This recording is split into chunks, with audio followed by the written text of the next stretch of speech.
What up, y'all? Welcome to Chip and Zay here on Texas Sports Unfiltered. Appreciate everybody for rocking with us on this hump day, December 3rd, which means it is National Signing Day. We will be breaking that down for the next 2 hours or so with all things Texas football, college football playoff rankings, and everything in between. You know how we do here at Texas Sports Unfiltered, Chip and Zay. I am Zay Collier. If you haven't already, like, subscribe, Facebook, YouTube, Twitch, X, Instagram. We are everywhere. Get the app. Tell your friends, tell your moms, whoever, anybody you know, let them know Texas Sports Unfiltered is holding it down for all Texas sports talk and then some. But as you can see, for the folks jumping on YouTube with us, no Chip Brown today. He will be on campus. Steve Sarkisian press conference at 3 o'clock, just wrapping up Texas National Signing Day. So Chip will be back tomorrow to talk about that. But we got one of my favorites when it comes to this Texas sports talk. If you haven't already, you need to go find his podcast and subscribe to that. Find him on Twitter and everywhere else you can find them. My man Sean Redfern of the Horn Takes podcast is back. Sean, what's happening, man? Not a whole lot. It's a hump day Wednesday, and I'm glad to be here with you guys today. Always excited to get the text from Texas Sports Unfiltered. Hey man, we need your help. I love filling in. It's always a good time. Yeah, always a good time. You do a hell of a job, man. Folks love your takes on football, baseball, and everything in between. And yeah, glad to have you on, my guy. But yeah, National Signing Day, it's weird. I don't know if you feel the same as I do, Sean. Yeah. It's kind of lost its luster. Yeah, it's not nearly as cool as it used to be. I remember back when it was in February every year. It was always a really big deal. I think for Texas fans, probably a little less than most schools, because a lot of schools didn't know they were having kids commit until literally National Signing Day. Back in the Mac Brown era, we used to wrap up classes generally at junior days. He would have pretty much a full class, and he would add some guys over time and all that.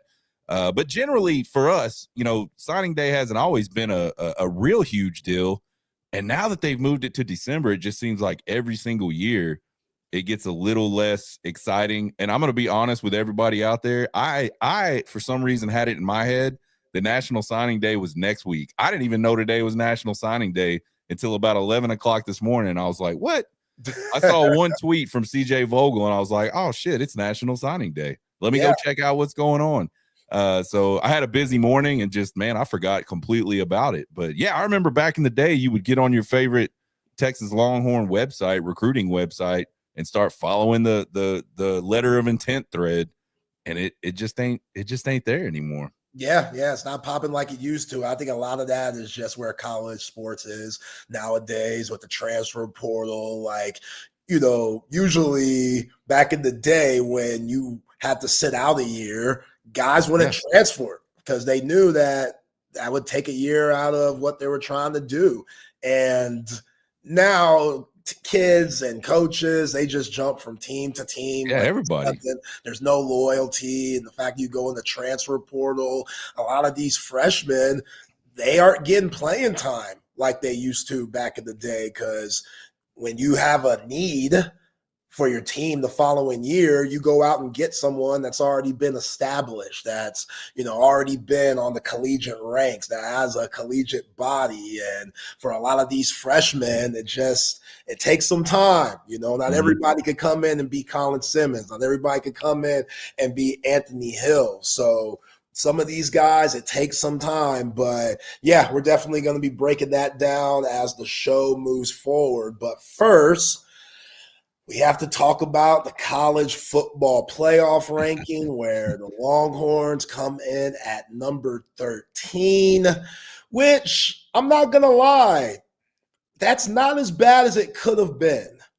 That's true. I think I said on my show last week, I said, I think we'll see kind of how the committee feels about Texas on this Tuesday show, this one that just dropped last night. I thought probably the threshold they had to get to was 12. They were one shy of that, but yeah, it could have been a lot. I mean, we saw us go up more after beating the number 1 or the number 3 team in college football last Friday night, less than some other teams went up for beating nobodies over the course of the year in the AP poll and the coaches poll. So yeah, it's been a weird year for the polls and the just the whole college football playoff poll rankings to me are just, they don't make a whole lot of sense. And I'm not just saying that because Texas isn't in it, or it looks like Texas isn't going to be in it. There's just a whole lot of stuff in there that doesn't quite jive. Like the one that really gets me, the one everybody should be like really upset about, is this whole Notre Dame thing. I don't even know like why they're up there. They lost their only 2 games they've played anybody really good. They squeaked one out against USC. Miami has the same record in a head-to-head victory over Notre Dame. I just don't know how the committee can be applying their standards that they've put out and said, hey, these are the standards that we're going to go by, and have Notre Dame still in the playoff. They absolutely, out of all the sort of bubble teams, to me, they're the ones that deserve it the absolute least of any of them. Yeah, I agree. And, if you look at these rankings, basically 1 through 7 is set. You get to go on and pencil those guys in no matter what happens during the championship games this weekend. Ohio State 1, Indiana 2, Georgia 3, Texas Tech 4, Oregon 5, which is interesting. I would have put A&M, even though it's A&M, and we were born to hate those guys. Yeah. I think A&M should be over Oregon with what Oregon's done or lack thereof. But hey, whatever. Ole Miss at 6 with no coach, but whatever again. A&M at 7. And then this is where it gets a little murky. OU at 8, which I think OU's in regardless. Yeah, they are. So you could probably put them in that 1 through 8 category. Alabama, they're in a very unique situation because before the season, if you would have asked me, Sean, I would have told you, oh, yeah, hell no. Ain't no way the SEC runner-up isn't in the college football playoff. But the way that they're penalizing Texas with this Florida loss, the fact that they're not penalizing Alabama with the Florida State loss is weird to me, especially seeing how Florida beat the crap out of Florida State this past weekend. Yeah. So I get they only have 2 losses, and then the third one, if they lose to Georgia, would be at the Benz on Saturday. And at least they're played in that game while Texas will be at home watching, sitting on their 3 losses. But Texas beat a team that they lost to in Oklahoma on a neutral field. Hell, Brent Venables went up to Tuscaloosa and spanked that ass. Yeah. So the Alabama thing, I don't know. It's a weird situation for them because I get Kalen DeBoer and any Bama fan fighting for, them being in. Like, you're in the SEC championship game, and like I told Chip yesterday, if they beat Georgia, what I'm saying is just straight up irrelevant anyway because they're in. Yeah. Yeah. But, and we all know Kirby Smart has an Alabama problem. He does. So that makes me a little nervous, but I wish the committee would look into that a little bit more. And I'm right there with you about Notre Dame. Like, come on, man. Come on, I have to go Terrence Howard. Come on, man. Notre Dame. Yeah, they shouldn't even be in the conversation. I'd much rather have a 3-loss Alabama get in. And the other interesting thing you're talking about, a 3-loss team. This will be potentially the first time we've had it. And I know it's only 2 years old for a 12-team playoff, but this is potentially the first year we'll have a 3-loss team get in with an at-large bid. Clemson made it in last year, I think, at 3 losses. But they were a conference champ. So Alabama could kind of break that mold. And yeah, man, it's people are asking questions about whether we should cancel games and all that stuff. I'm sure we'll talk about that here in a little bit. But I think you look at the rankings right now, to me, from like Vanderbilt up, like everybody kind of has an argument. And the whole, which is really frustrating about this whole 12-team playoff, because it was kind of sold as hey, we're going to be able to get more teams in, and we won't have all this complaining about, who gets in and who doesn't get in. It's going to clarify all that much better for us. It absolutely didn't. It made it 100% worse. Look at the 4 teams. Look at the 4 teams at the top. I think everybody, for the most part, would argue those are the 4 best teams or the 4 most worthy teams. How, whatever sort of, label you want to put on them. But if we were playing a 4-team playoff, those would be the 4 teams. And sure, everybody else would have an argument, but it wouldn't be a good one. Right. Necessarily. I mean, the oddball in that top 4 is Texas Tech, only because of their strength of schedule. I think it's a really good football team. They've pretty much gone out and beat the hell out of everybody, save one team this year.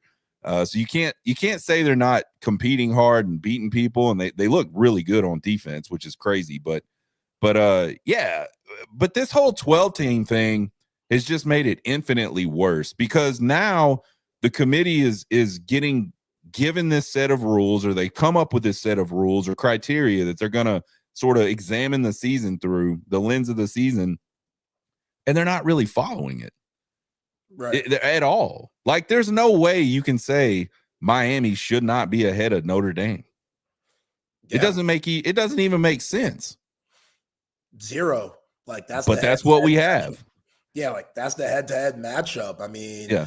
And then they're clearly going off of losses. If they can make that argument, they're clearly going off of losses, which I understand you have to do that, but I feel like there's a lot of things that you need to check off before you look at the losses.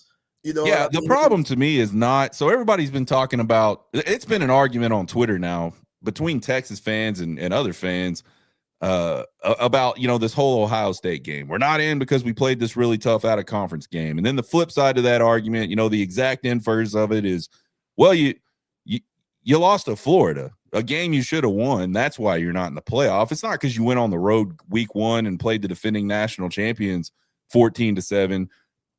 But it's easy for people to cling on to that and say, this is why we're not here. If we could change that, we'd be, 10-2 instead of 9-3. We'd be in. The problem's not that. The problem's really not losing to Florida for Texas. The problem is Texas lost 3 games. And you're in a system right now that's going to look at how many wins you got and everybody else pretty much, and they rank them. They take the 3 teams with no losses. They put them up there. They take the 3 teams with 1 loss. They put them up there and then rank them against each other. Texas is kind of the oddball in that whole deal. Well, in BYU, the opposite direction. BYU's a lower-ranked 1-loss team, and then Texas is the highest-ranked 3-loss team. I think the problem really is, the balance between wins and losses and the schedule that you've played is not right. It's not balanced correctly. They're not penalizing Texas necessarily. What they're actually doing, in my opinion, is they're not giving Texas enough credit for the games they've actually played. And there's tons of talking points out there. I mean, you can look, they started the season off 3-2. They lost on the road to the defending national champs, and then they had a stinker at Florida. Yes, that absolutely happened. Then they went 6-1 over the last 7 games of the season. They played 3 teams in the top 10 during that stretch, beat 2 of them. They played 4 teams in the top 25 of the college football poll during that stretch and beat 4 of them, or 3 of them rather. So like there's a huge difference between what Texas has had to go play versus even Georgia and Alabama. Georgia and Alabama are the only 2 schools that are even close to Texas in the amount of top 10 college football playoff ranking teams they've played, and it's half. And they both have a 500 record against them, same as Texas has a 500 record against them. So I don't think, and we'll probably again talk about this more, but I don't think Texas is the committee's not going, you lost to Ohio State or you lost to Florida, even though those jackasses are saying that. What they really mean to say is you got 3 losses, and we don't have a good enough way to measure to sort of balance out those 3 losses in comparison to your schedule relative to the 2-loss teams that are ahead of you. That's the problem. Yeah, well said. Yeah, it's very murky. Like 16 teams. I was never a huge fan of that, but now I'm like, damn, we might have to do that just to get out of this mess. And either way, when at college football, they're going to look at it as, okay, what's going to be more important for the future? Conference games or conference championship games or these non-conference games that wrapped up a lot of Skrilla. It's an interesting question. Like we were just talking about Alabama. If Alabama goes and Kirby Smart finally gets that monkey off his back, you've got a 3-loss Alabama, right? Yeah. To me, what is the difference? I mean, what is theoretically the difference between those 3 losses and Texas's 3 losses? To be honest, the only thing, yeah, it is, because you didn't get to pick any of it. And Texas actually said, you know what? We're going to go play Ohio State on the road.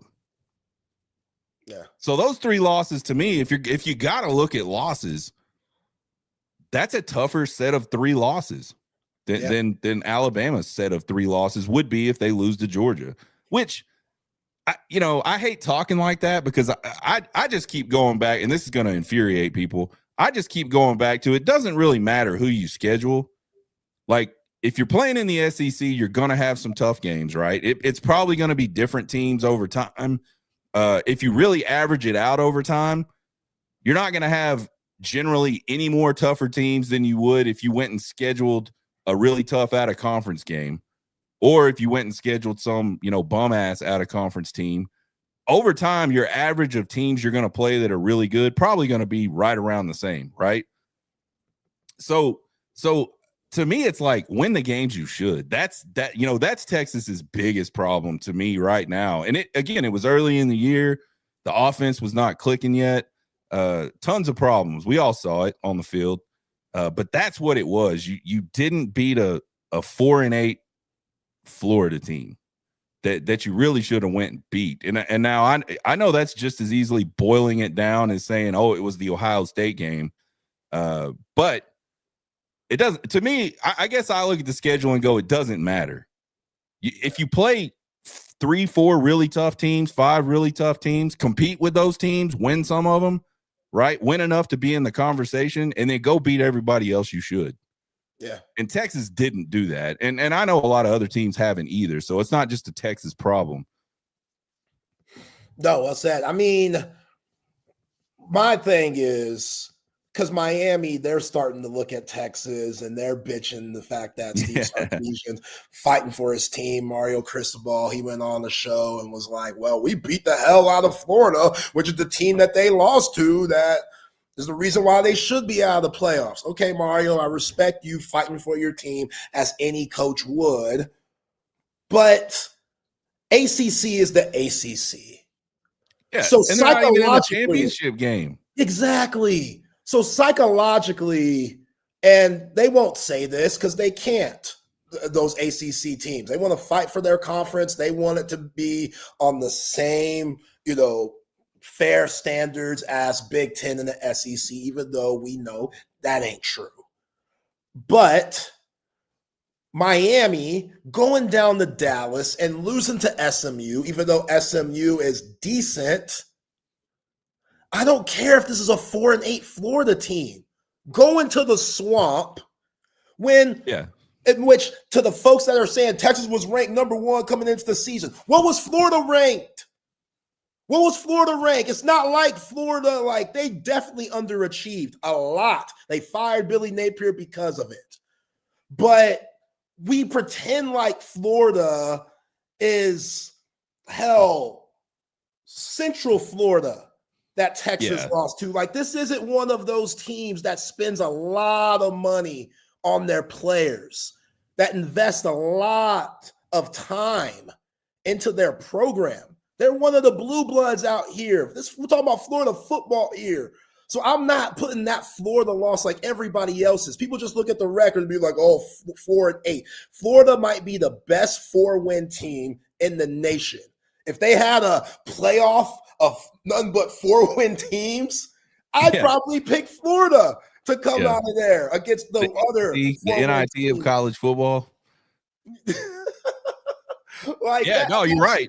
They're talented. It's a talented team. I mean, that they got some dudes on that team. They had the other thing I don't think people kind of really even remember is, one of their best, he's a freshman, but that wide receiver that just torched our ass in Gainesville, Wilson. He shut it down, man. He didn't play the last few games of the season. So who knows, what might or might not have happened in those games. It's definitely a talented team. Like, I think Florida could go play with probably anybody from the middle half of the Big Ten down and probably beat them. Maybe even a little higher than that, because I think the Big Ten is like an absolutely top-heavy joke of a conference this year. None of the good teams played each other, so we don't really know. I mean, like, those individual teams may be really good, but we don't know yet. They haven't played nobody. Right. Yeah, I get Florida being 4-8, but come on, man. Like, and we're talking about the swamp too. Like, environments mean something. At least I think it should. Like, yeah, I think that's a big deal. Where you go, the amount of people in that stadium, the amount of respect that each stadium around the nation has to make it a more difficult environment. Like, compare that to Miami. Again, going to SMU. Sorry, Chip, I could bash SMU. You ain't on today. Going to Dallas and getting worked by SMU. Losing at home to Louisville. How many home losses did Texas have this year? I'll wait. Zero home losses.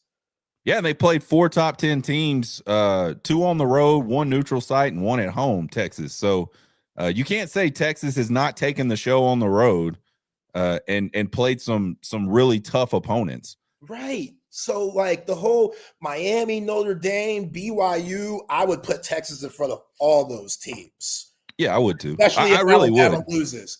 If Alabama loses, then there it is. Texas is out for sure. I mean, if Alabama wins, Texas is out for sure. But if Alabama loses to Georgia, and don't let it be by double digits either.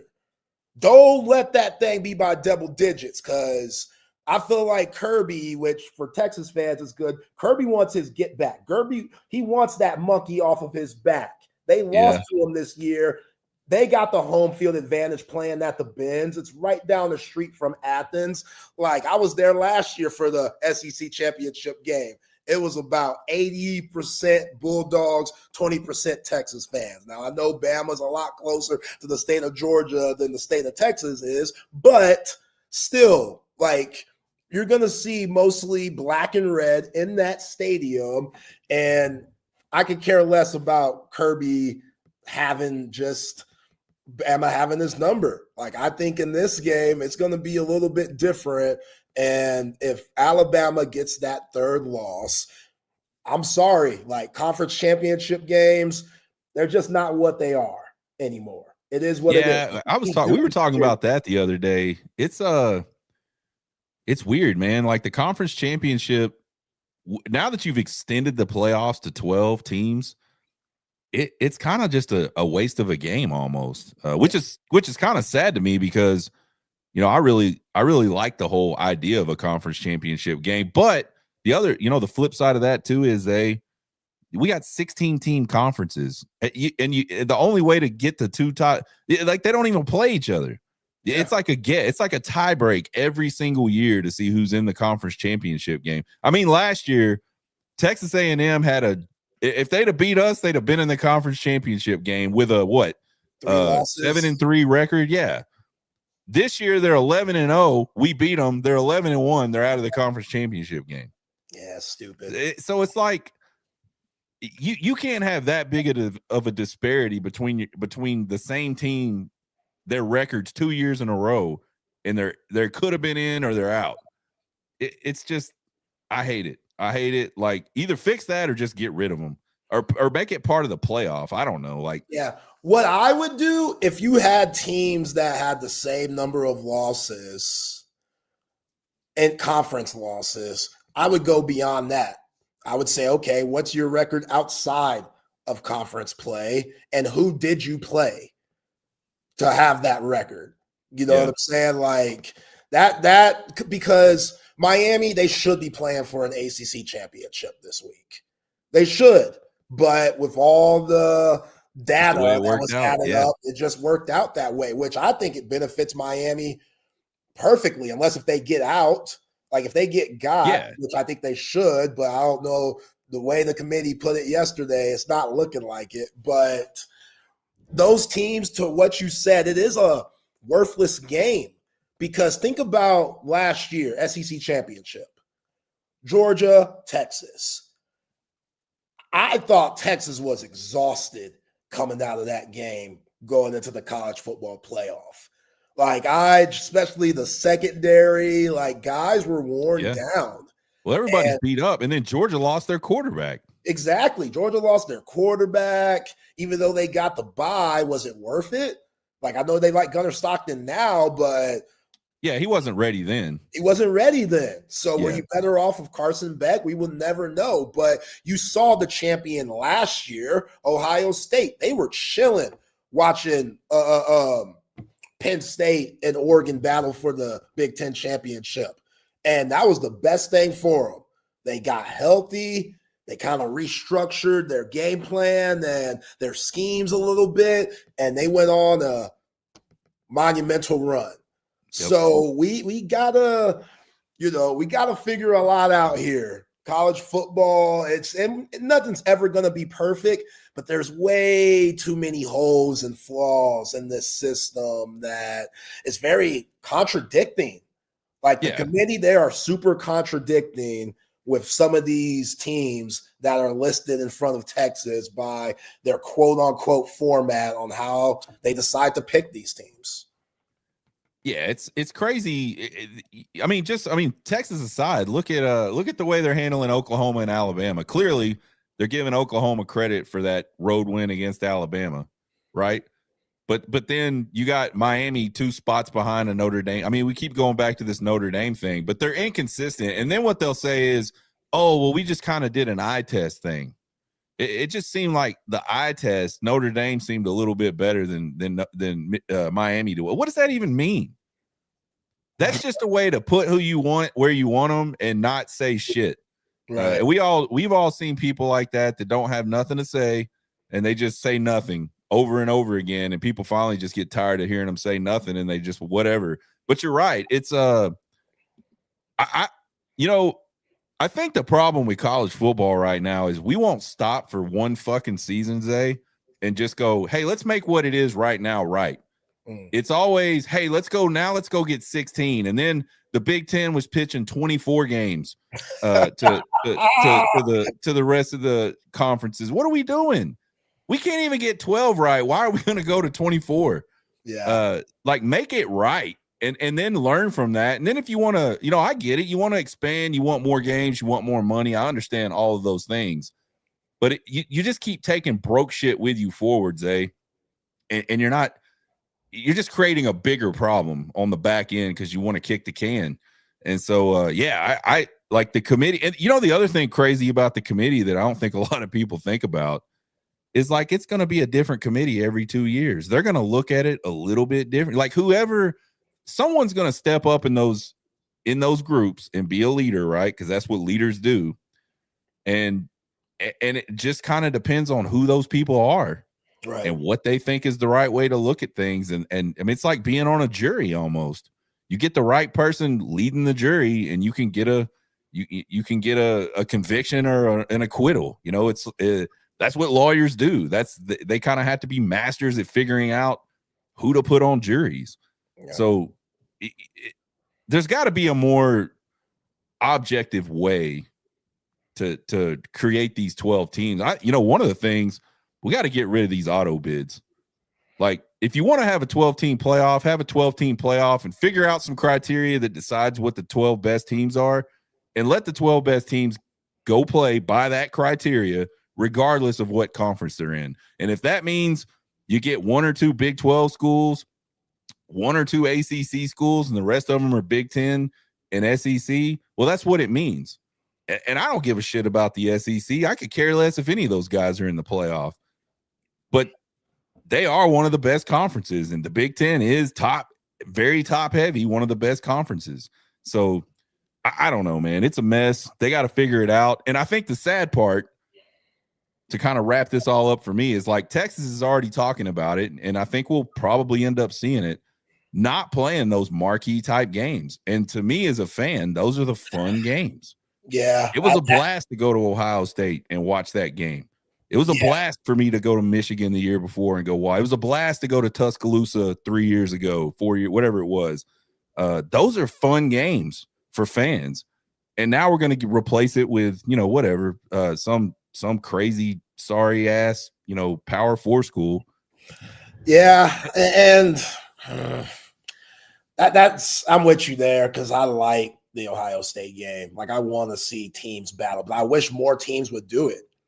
Like, I wish more teams would want that smoke, but teams, they see what's happening to Texas right now, and they're like, yeah, we don't want that to happen to us. We don't want to be in that situation because that's insane. Like, I again, just beat them. That's what everybody said. Just beat those teams. We're like, okay, cool. Like, these guys get paid too. They're all scholarship players. These coaches, they get paid high money, but no one wants to duck the smoke, but the committee is forcing Texas's hand. Yeah, 100%. Like, if Texas cancels those games, which I don't think they'll cancel, I think canceling Ohio State next year would be a logistical nightmare. Like, I don't even know if they could pull that off. But maybe like the Notre Dame. I think that Michigan return game probably happens too. I don't know. We'll see. But yeah, it's not. I won't be pissed at Texas about it. I'll be pissed at the situation that was created by, again, not having any kind of objectivity to say this is how we're going to do this exactly. Right. So yeah, I mean, it's sad that a team can play the type of schedule that Texas has this year and just be right there on the outside looking in when you got other schools that are going to get in. Like, man, Tech's probably going to go win the Big 12. Do you think Tech is going to be 11-1 with Texas's schedule this year? No. I don't even think close. No. Not BYU, not Miami. Yeah, BYU, man. BYU looks like I know the record looks really pretty. Like, if you just see 11-1, that's pretty. But that is like the slowest dad-looking team I've ever seen in my life. When I watched them play Texas Tech, I tweeted out, I said, man, Texas Tech has some big, fast dudes. BYU has a bunch of big dudes, but it looks like a bunch of dads that found some uniforms and they're playing the father-son game. That's exactly what it looked like to me. That team is not a playoff team. That team will get absolutely age, Sean. That's that Mormon age. They all just they're all 23. They got families. I mean, like, I get that, but damn, like, it's just not the same thing. No. And the other thing, Zay, what's that? Quarterback's wearing number 47. Yeah, and I was excited to see him play because I'd heard all this hype about it. Man, that dude, I bet, is probably slower than I am. He's big, but man, he cannot move at all. He used to be a former linebacker. Yeah, he's a big dude. He's tough. He's fun. I mean, but man, you saw what Tech did to him. Yeah. He just Tech won every single individual matchup, like, play in that game. Like, just consistently. BYU couldn't break tackles. They could, and then Tech would, and they'd be gone. It was gross. It was a completely different roster of dudes for sure. It's not the same. You living in Lubbock, what is the vibe in that city right now with Tech and their success this year? I think they're all excited. You know, it's kind of funny. I work with tons of Tech fans, obviously, but they were all asking me, like, what should we do? Should we go ahead and get tickets to the Big 12? This was like 3 weeks ago. It was after they beat BYU, and I was like, yeah, you absolutely should go get tickets. They're like, well, but if we, like, there's still a mathematical way we can't get in. But I'm like, yeah, it's not going to happen, dude. You're in the Big 12, and this isn't the old school Big 12. This is like the new Big 12. Y'all are in. But they are excited about it for sure, and they should be. Game Day came out and did a really good job pumping up Lubbock, pumping up the people, and just giving them some exposure that they don't normally get. Which, I'm not a huge Tech guy at all, but they earned it, right? Like they finally got to a place where they're getting that stuff. They deserve it. So yeah, they're hyped up, but man, I wear my Texas shit all over town. Hardly nobody. I think people at this point just feel sorry for me. This football, they don't hardly say nothing to me anymore. Damn. I get more shit from like the 2 or 3 A&M people you'll see, which it's been a minute. This was like before the game. I had a dude sending me shots at a bar one night, like telling me they were 7-3 shots and Texas A&M shots and all this stuff. So I hope I see that dude again. But appreciate the drink. Yeah, though. man, they're I think they're excited. I think what'll be interesting about Tech is can they continue to do it? It's one thing to have a year like they're having. Like, is this something where they can do it consistently? I don't know. Yeah, what's really odd is they haven't been tested either. Like, besides, yeah, they really haven't. Besides the BYU game, what game was Arizona State? The game they lost. I mean, they beat Utah. That was probably, besides BYU, their best win. But yep. Yeah, they lose to Arizona State, which I get it. They don't have the quarterback, but that's a bad loss. Yeah. Houston, they're ranked, but Houston ain't nothing to write home about. And then besides that, you got Kansas State, Oklahoma State, UCF, West Virginia. It's just Kansas. So have they really been tested? And no, I don't think so. Yeah, you could argue that with Ohio State. You could argue that with Indiana. A lot of these teams, they haven't been tested like Texas has been tested.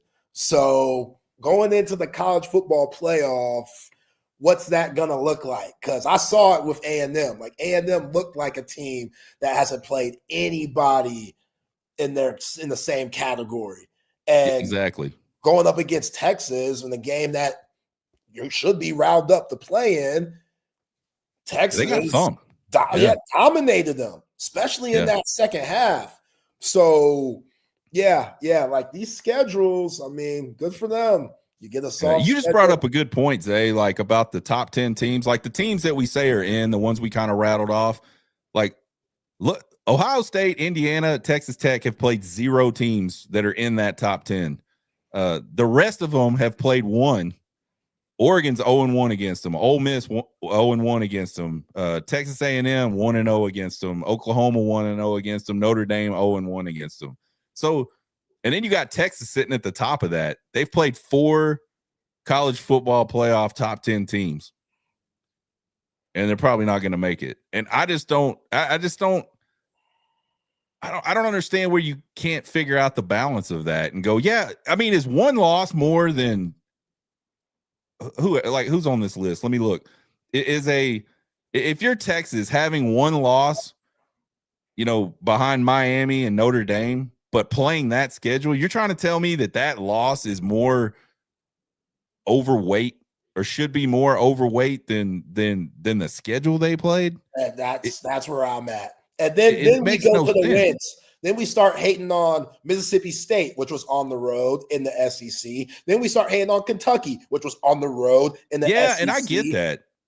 I get hating on the games, but to me, that's just like every team has a game like that. Every team may have 2 games like that. There's very few teams that just go kick everybody all season long. And I think the longer college football continues with this NIL and transfer portal, we're going to see less and less of that. That's the other thing, Zay. Like being 9-3, 10-2 for a really good team is going to kind of be the norm if these teams will go play anybody. Right. You know what I mean? And we already showed it. Like the Big Ten ain't doing that at all. They're going to play their big marquee game on Saturday, and someone's going to win it, and they're going to be like, "Oh my God, this is the greatest team ever." Are they? I don't know, man. I mean, they could be. And if I'm Ohio State, I thought Brian Hartline did a hell of a job this year, and they're allowing him to coach, but there's a different aura on your team knowing that this is the last ride. This guy, once he's done with us, he's going to go down and take that USF job, and that's it. And we know the wide receiver factory that Brian Hartline has just racked out over in Columbus these last few years. Like, they're dealing with a wide receiver, their top wide receiver that was coming in for signing day. I don't think he's signed yet. Henry. Oh, yeah. I don't think he's signed yet because the Brian Hartline news. And I get it. Like, he's a big reason why, if you're an offensive player, wide receiver specifically, he is a huge reason why you go to Columbus in the first place. From Jackson Smith and Jigba, Marvin Harrison Jr., Garrett Wilson, Chris Olave, the list goes on. Yeah, you just can't stop naming them. You can't. Just turn on your TV on Sundays. Most likely there's going to be an Ohio State wide receiver playing in the game. So, yeah, watch out for that. And A&M too, Sean. If I'm A&M, this is the worst thing that could happen for the first year that you're in the college football playoff. Now you got Colin Klein going to Kansas State, going back to the alma mater. You know what I'm saying? Like, if you're Mike Elko, who's a defensive-minded guy, it's not like they could just hand the keys to Mike Elko and he goes off and does it. Like, this is a defensive coach. I'm sure he could, but it ain't going to be the same as what we've seen with Colin Klein all year, which has led to A&M having that 11-1 record. Those things matter, you know, like, don't get it twisted. What Nick Saban did a lot was an anomaly. His whole career is an anomaly. To just say, yo, Lane Kiffin, get the hell out of here. Screw you. We don't need you.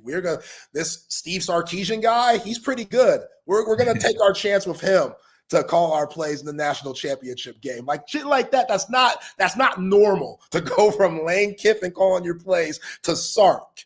So Mike Elko, Ryan Day, at a time where you want your team to be as locked in as ever, to have this just floating around, and that's just what it is. Like, that's the name of the game. Like, coaches leave every year. You want your coaches. Steve Sarkisian said it before. I want my coaches wanting head coaching aspirations. That's why I bring them in, because I know those guys are going to bust their ass because they want to get to the next level. So this isn't like anything out of the ordinary, but you still got guys in there that – are you going to press the right buttons at the right time, calling those plays in the most heated moments of the season? It's one thing to do it in week 5, to do it in the college football playoffs. I don't know who A&M's going to get, which if I'm Mike Elko, I'd be smart and say, Colin Klein, can you call plays until the season's over? But even then, that could be a distraction, you know? So I'm very eager to see that, man, because that's bad timing. Like, Colin Klein's done a hell of a job this year. He's a huge reason why Marcel Reed has had success. Both of those guys just fit one another. They found the right guys in the transfer portal, and Concepcion and Craver and stuff. But yeah, man, they better be locked in, because A&M showed some serious flaws against the Horns, and I'm sure the rest of the nation, whoever has to play A&M in the first round or whatever round they're going to have to play them in, they're going to crack that Texas film on, and they're going to try to get the Aggies the same way. Yeah, 100%. Yeah, it's just a different time, man. It looks like right. See, and this is the other thing. The committee is setting up a match. Like, if it happened today or happened tomorrow, rather, Notre Dame and Texas A&M are playing again. Nobody wants to see that shit. We already saw it. We saw it. We have already seen it. We've seen Alabama, Oklahoma. Guess what another first round matchup is? Alabama, Oklahoma. Yeah. It's I don't get it, man. I hate it. They gotta figure something out. I don't necessarily know what the answer is. I don't think a lot of people do. The problem is all the people that should care don't care, because they're just raking in money hand over fist. But man, I tweeted it the other day. I was like, I've never seen an organization like just do so much to wound itself and the body that it governs the way the NCAA has done the last few years with college football. Yeah. Like, they just can't help themselves.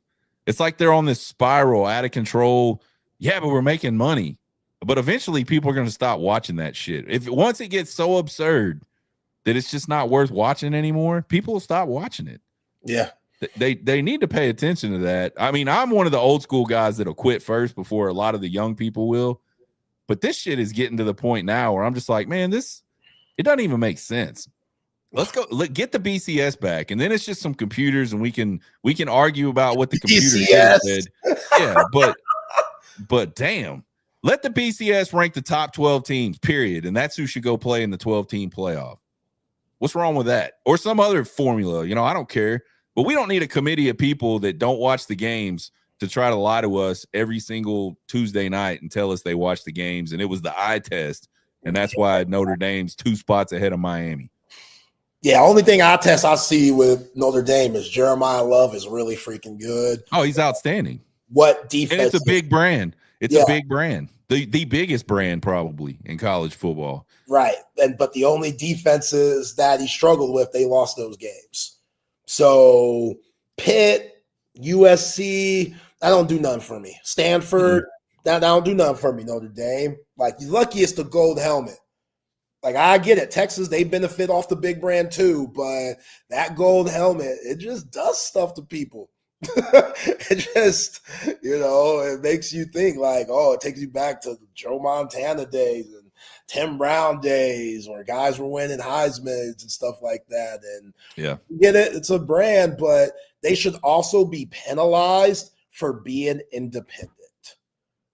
They should. And the odd thing is they're not. Like, it's the opposite. Like they get preferential treatment because they're independent. Yeah. How about we all go independent then? Like, what the hell? What are we doing? I get they've always been independent, but in this era of college football where so many just realignment situations are happening, and the fact that Notre Dame, only in football, by the way, when it comes to basketball, baseball, any other sport, they're in the ACC. But football, they're by themselves. Like, they don't play Michigan anymore. Nope. That's supposed to be a quote-unquote rival. Why aren't you playing them?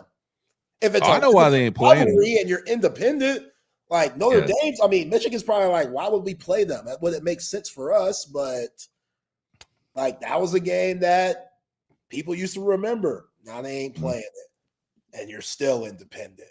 I can't stand Notre Dame. Y'all know how I feel about fake-ass hairline Marcus Freeman and the cold helmets, man. I can't stand them. Sean, let me ask you this. Obviously, you've seen the whole Lane Kiffin situation go down, just left his team hanging. They're playing in the college football playoff. Lane said, screw that.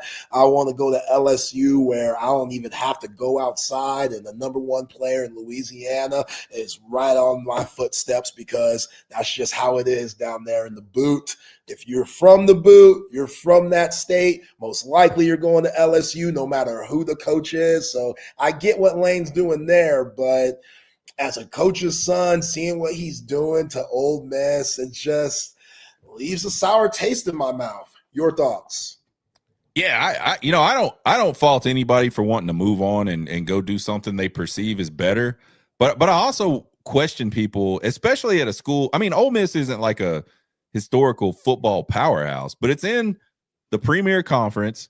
You finally got that school to buy in some and focus on investing in that football team. You got them excited about that.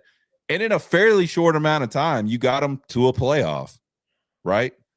And then you leave. Like, there's got to be something for like, hey, I built this. Like, I want to continue to drive this ship instead of just handing it, I don't even care. Lane Kiffin basically said, pull the plug and let it sink for all I care. I'm going to LSU. So there's that side of me that gets it where, like, he thought it was a better opportunity. You can't fault people for going on and having, and chasing a better opportunity. My thing is like the way he's done it, and he's done it multiple times at different schools where he just leaves them in a shitty situation. And and this time was the wildest thing I've ever seen. He basically took Ole Miss football hostage for the last 2 weeks of the season while he was trying to get all this stuff figured out. And I mean, at one point their AD said, I think he's staying, which leads me to believe, I don't think he just said that. I think he had a conversation with Lane Kiffin, and Lane Kiffin was like, hey man, I'm seriously thinking about staying. Right. He knew damn. I mean, so like I don't know. It's tough for me to be unbiased about Lane Kiffin because I don't like Lane Kiffin probably worse than you hate Notre Dame. Like he just like, you know how like dogs can sense evil and shit. Like I have like some kind of nose for people like Lane Kiffin. Like something's wrong with that dude. I just don't like him. And I don't like using players and using your coaching staff as some sort of shield to get what you want. I think that's selfish. I think it's bullshit to wake up on Sunday, finally make a decision after 2 weeks, and then tell your coaches, hey, I know y'all got families and y'all got kids here, and I know y'all have a million things to consider besides just taking this, a new position somewhere else, but y'all got till 2:00 this afternoon to be on a plane. Right. I don't like that. That shit rubs me the wrong way. That's not a very, and I get it's a big business, but I still think there has to be some sort of like decent working environment. Like even amongst coaches, like there has to be like caring. Like you have to care about your coaches. The people that work for you have to know you care about them. And I can't imagine anybody feeling like Lane Kiffin gives two fucks about them at this point. Players, coaches, who else? It doesn't matter. His dog, hell, it wasn't even his dog. Wasn't even the man's dog. He's been using this dog to gain sympathy and whatever he's been using to get it. But that might be. That's the wildest shit. When I saw that, I'm like, come on, man. That might be the worst thing he did. Fake the dog? How? Just because you know you're not a likable person, so you have to bring in the most likable animal on the planet. Yeah. And you see what Herb Streak's doing, so he does his own version where it's like, oh, look at Juice Kiffin, look at Lane. He's like us. He has a heart. Those times where he screwed over Tennessee and he screwed over Nick Saban and he screwed over Al Michaels and the Raiders and stuff. No, let's put that in the back end. He's a dog guy. So we gotta love him now. Yeah. And sure enough, wasn't even his dog. Juice Kiffin is still in Oxford. Juice Kiffin should be in Baton Rouge. If he's really his dog, Lane. Yeah, and man, the whole hoe thing. Someone posted Ho Kiffin, man. That whole thing, man. If you're gonna act like that, just own it, man. Like you don't go beat up the kid for just giving his opinion about the way you're acting. It's funny because don't call me a hoe. If you want to come in here, you'll find out. Whatever the hell he said to that kid, and then 10 seconds later, he's acting like a hoe. Like I mean, like. Dude, if you want to act like that, that's great. Just own it. Yeah, it's very hoish. Yeah. Like you're doing a lot of hoish things. You're doing hoe stuff. That's why everybody's calling you a hoe. That's why everybody's calling you that. Like Ben Garnett said you can't turn a hoe into a housewife. He was just using the analogy. Yeah. That's all he was doing. Ben Garnett. And Lane knows that. He just didn't like it. Which, you're big and bad, Lane. You walk up with the sheriffs and stuff like that. And like, you know, he can't touch you. Yeah, you know, he can't touch you. So this is when you do it, really? Yeah. Like, that's just. Yeah, I did hear, though, and I don't know how true it is, but I heard he called him and apologized to him later on that day, I think. So maybe there is a shred of humanity with Lane Kiffin. But, yeah, man, I just, to me, and this might sound crazy to a lot of people, I know LSU, I know Louisiana has a lot of good recruits. And so you look at it from that perspective, like it's probably easier to recruit LSU than it is Ole Miss. But I don't think you're going to be inherently more successful at LSU than you could be at Ole Miss. Right. I don't think because, I mean, I think a lot of people are just going, oh, Lane Kiffin's at LSU, wins the next national champion. I don't think so. I would not be shocked at all if he never won a national championship at LSU. Yeah. I mean, Death Valley, it's a different place. They take football so serious, and they do. You know, it is, and like, you know, Chip made a good point. You know, you're always battling with Mississippi State if you're Ole Miss, and those players. Maybe you go make a run in the playoff this year, and you kind of reverse that trend. And then it's not. And that's where I'm at too. Looking at Ole Miss and going, oh, it's just Ole Miss. People are looking at it and going, oh, that's Ole Miss with Lane Kiffin at the helm, and look what he did in a few years. And this is now a legit program. Like you can go win football games and win playoff games at Ole Miss. That's what I'm saying. He built that, and he just wadded it up and threw it in the trash along with every single person there. That's kind of wild to me. Yeah, like it was built.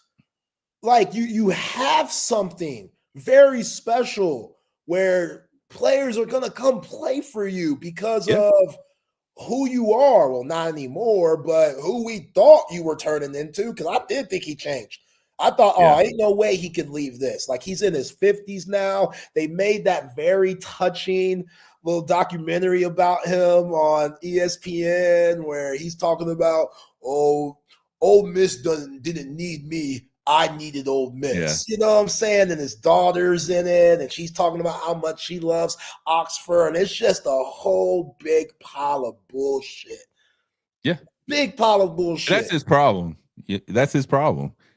Everything he does is just a big pile of bullshit. Yeah. And like people keep following. I mean, the LSU fans are like head over heels excited about it. Yo, I'm like, y'all know he's gonna dump y'all in like 4 or 5 years for something better. Y'all know that, right? Like, yeah, it's ironic, which I think this is true, Sean, because I didn't really think about it until it actually happened when Lane was dragging everything out.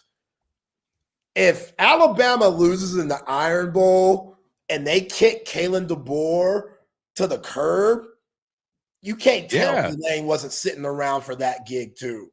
Yeah. Like, I think he really was. I think he was like, yo, let's see how this Iron Bowl turns out. If they fire Kalen DeBoer and they call me, I'm going to Bama. I'm going to Bama, a place that he already has skins on the wall. So I if that job ever comes up, I don't know, leaving LSU or Ole Miss for LSU is one thing. Leaving LSU for Alabama, I really don't think that's much. I don't know, man. Difference there either. Maybe not. I think it depends on how things are going at LSU when that event happens, because at some point that'll happen. Either DeBoer will go somewhere else, or they'll get tired of him and ship him somewhere. But yeah. Speaking of DeBoer, because Penn State right now, we'll get to National Signing Day, y'all. We got a whole nother hour to talk about that. But Penn State, they're like at the bottom of 136. Yeah, there's only 136 teams. Yes. Like, James Franklin is taking all of his players down to Virginia Tech like he should. And Penn State, they can't find a coach right now. Like, nobody wants that job. It's a difficult job. It's in Nowheresville, Pennsylvania. We had our guy, Drew Fabianich, on, the senior chairman of the Senior Bowl, and he said, yo, we flew into State College one time, and he thought he almost died, or he was going to die, because there's just a whole bunch of mountains and stuff, and it's rocky. There's no airport there, really. So they were in one of them teeny tiny planes, and it's just a weird place. Like, they've always been in the shadow of Michigan and Ohio State.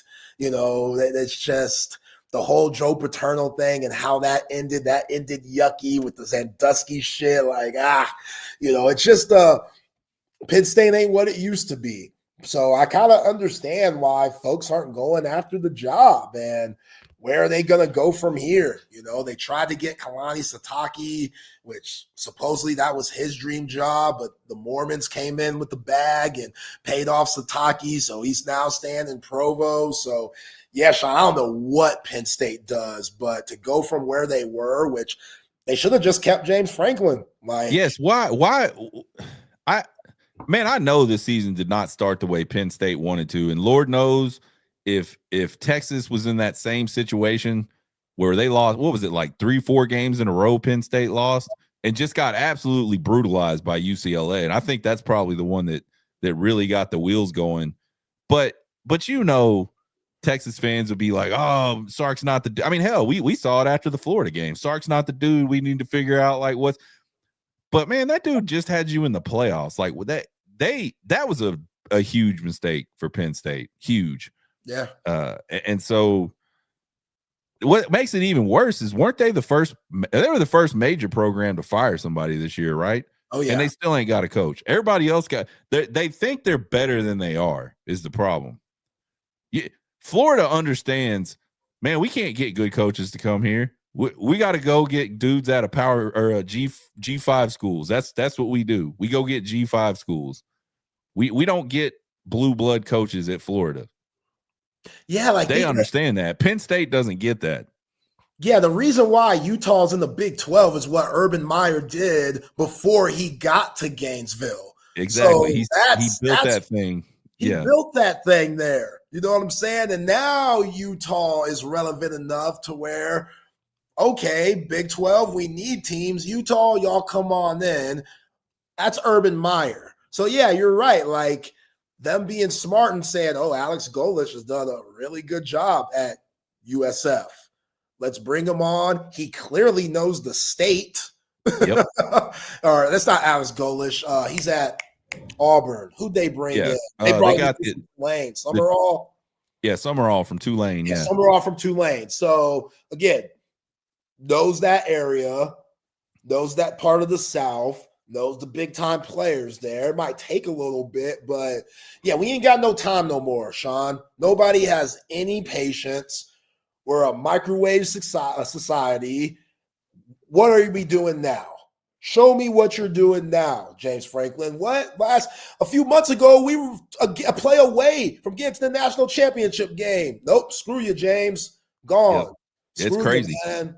It's nuts. It's absolutely nuts. But we got Sean Redfern in the building from the Horn Takes podcast. Go like and subscribe and follow him on any social media platform that you can. I am Zay Collier. Chip Brown is on campus. Steve Sarkisian press conference going down as about now. We'll keep y'all updated on that to see what Steve Sarkisian has said about the 2026 signees. But before we get to National Signing Day, let's talk a little Covert Bee Cave, family owned and operated. Covert Bee Cave, they are the best car dealership in the land. If you don't want to take my word for how great Covert Bee Cave is, listen to these fine folks at Covert Bee Cave. You see Covert everywhere. It's that personal level of just feeling like it's a personal family interaction. The customer service, it's impeccable. It's unlike anything I've ever experienced buying a car. Over the 30 years that I've been buying cars from them, I feel like I know them and they know me. Covert's done an amazing job of making me feel valued. If you purchase a vehicle and you want to feel like you're part of a family, join the Covert family. Come and experience it for yourself. Covert, born and raised in Austin. Nobody beats a Covert deal. Not now, not ever.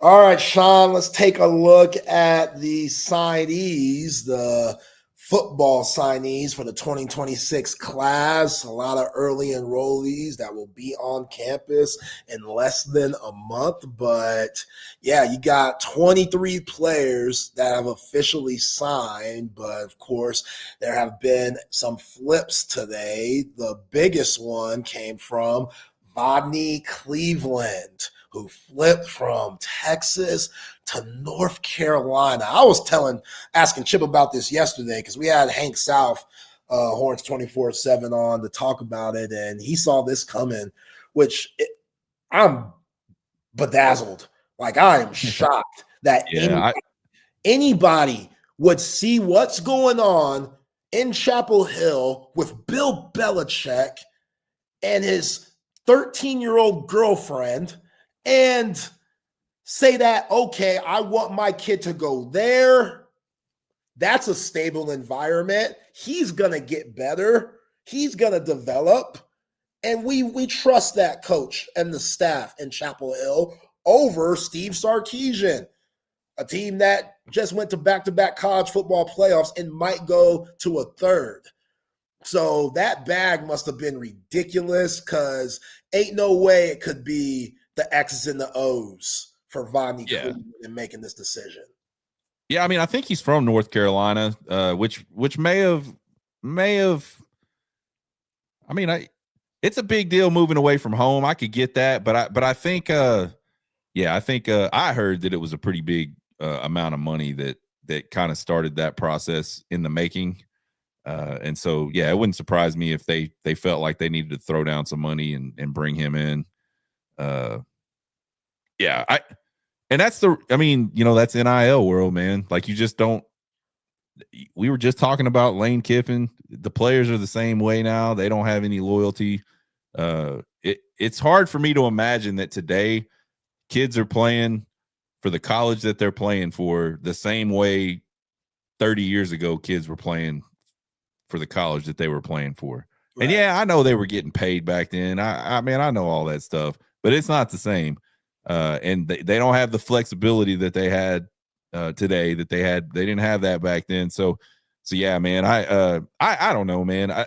The other one is Corey Wells, who's another big defensive tackle prospect that still is not signed. Supposedly had his was supposed to have his signing day press conference like 30 minutes ago, but it didn't go off.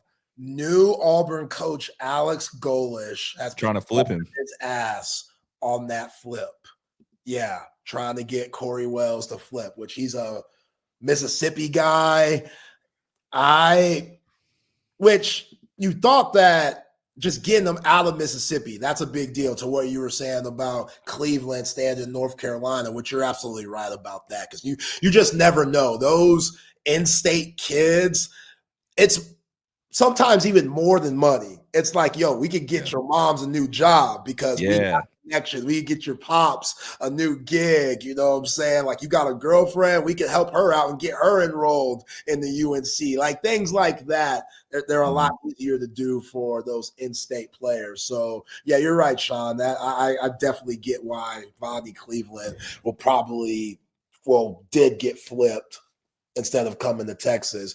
But for Wells, man, you would think, okay, Lane Kiffin, he's off to LSU, so Ole Miss ain't got to worry about that no more. Ain't nobody trying to play with Jeff Lebby. Let's just keep that real. Ain't nobody trying to play right now over Texas, even though Jeff Lebby, he is turning things around down there at Hail State. Kudos to him. But, yeah, like Alex Golish, it's between Auburn and Texas. So yeah, and he can probably so first of all, Alex Golish probably got a war chest they got for him. They're probably saying, go spend money, get some guys in here that you think you can play. And he's probably able to sell the story to this kid a lot better about early playing time than Steve Sarkisian is. We've watched the last 2 years Steve Sarkisian's went and got a bunch of defensive tackles in the portal. He's probably going to do that again this year, depending on, maybe what Hero Canoe does. So yeah, I mean, there's certain positions at Texas where it's very easy to negatively recruit against Texas and sell a story of, hey, we'll pay you some money and you're probably going to play. Yeah. Brandon Harris, general manager of the Texas football team, he was on Longhorn Network earlier today, and he said, be on the lookout for some surprises, maybe some other commits that haven't signed yet, but they're working on some things, possibly getting some flips. So look out for that right now. But yeah, Sean, let's go down the list of these signees. We're going to use Horns 24/7, which has Texas number 8 overall ranked, and just the complete composite there.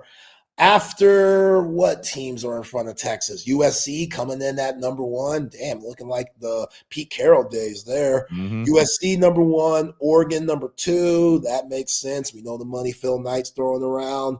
Notre Dame 3, Bama 4, Tennessee 5, Georgia 6, Ohio State 7, Texas 8, A&M 9, and Miami number 10. So top 10 recruiting class, you'll take that. And like I said, they might not even be done. So yeah, we'll see where that goes. But the player that definitely stands out more than anybody in this list is Willis, Texas athlete, plays both sides of the ball, Jermaine Bishop, who put up crazy numbers in his last state playoff game where I think he had 4 touchdowns. He ran 1. He caught 3 of them. He had an interception. The guy does everything for his team besides sell Gatorade. And a lot of Longhorn fans, they're excited about this dude, which I'm excited when you hear 5-star receiver Steve Sarkisian. Of course you get excited, but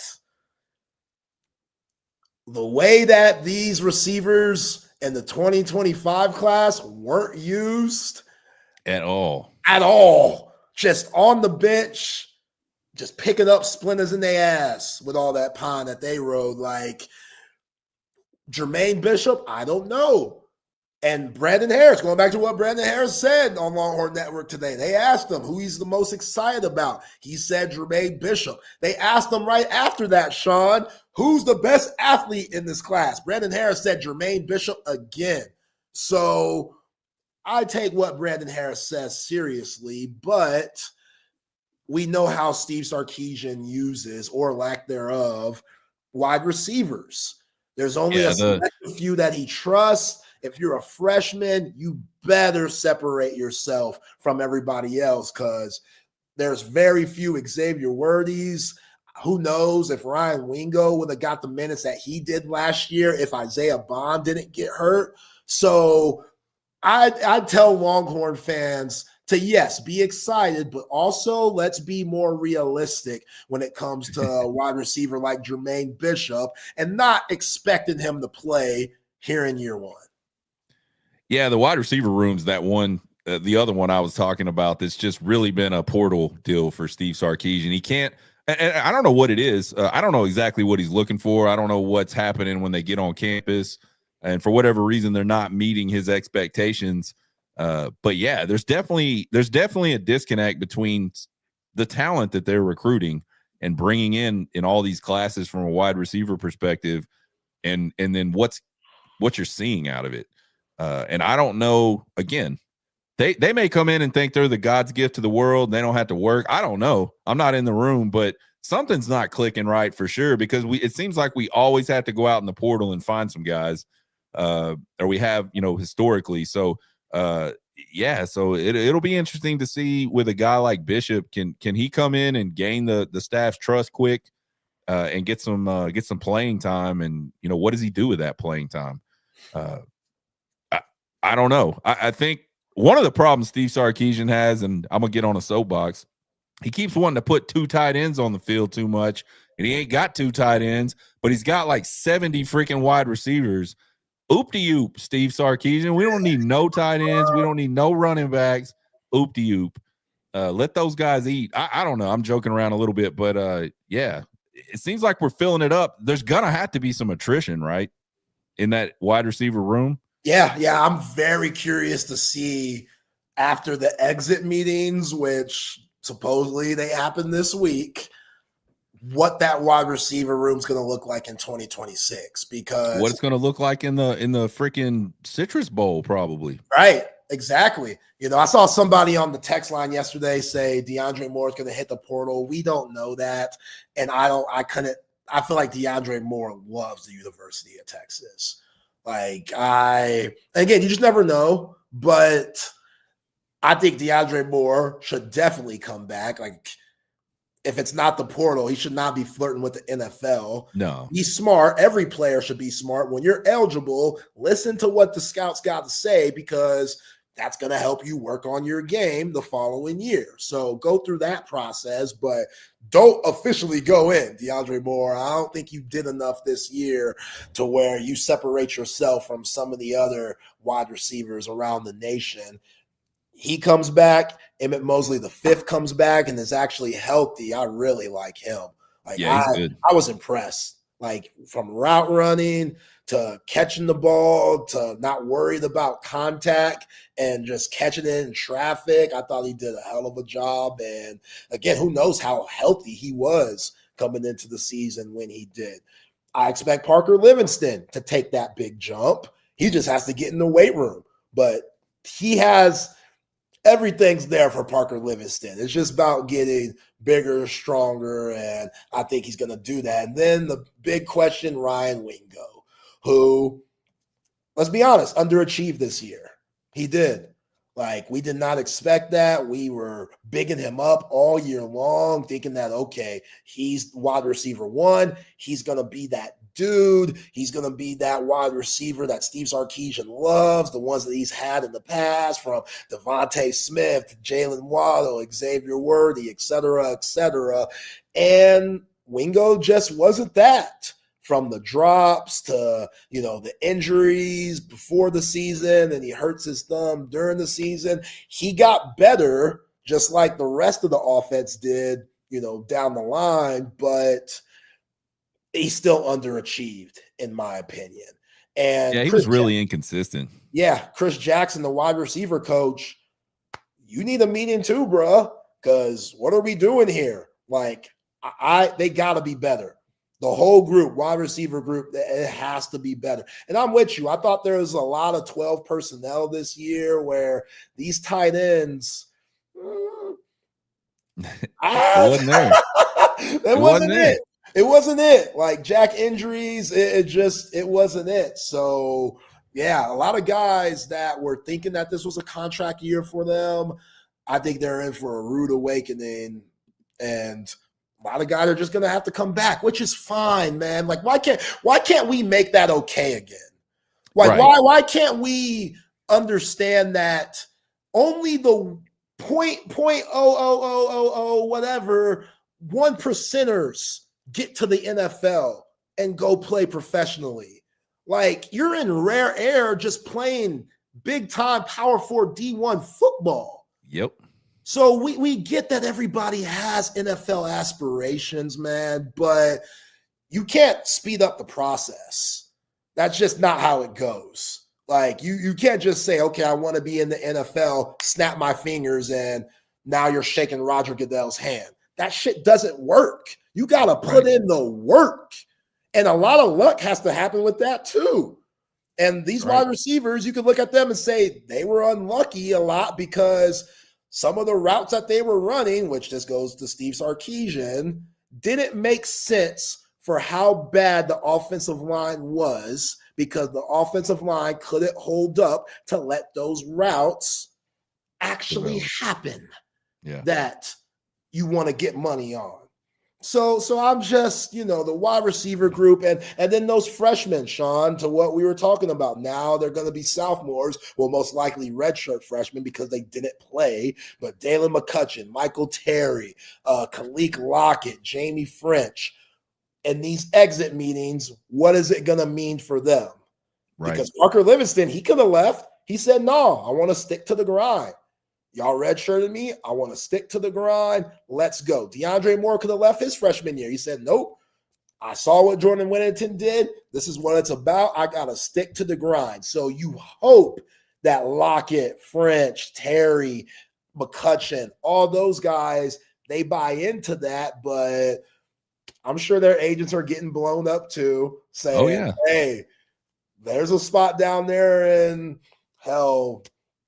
South Carolina, Auburn, Florida, South Carolina. Florida. Like, you want to take this call because they're offering more money than what Texas is giving you and more playing time, which I can't knock anybody wanting to better their life. Sometimes the grass is greener on the other side, but that's something that I'm definitely interested in seeing how it plays out, the wide receiver room heading into next year. Yeah, it's a log jam, and it has been. I've said it before when Steve Sarkisian got here. Like there's two positions I will never worry about recruiting wise. It's quarterbacks and wide receivers, and we load up on them. But we're gonna lose a quarterback. I don't think Trey Owens is staying. He was off the travel roster like after the first couple weeks. He's gone. So and then now you got Dia Bell coming in with this next class. He's going to be an early enrollee, I believe.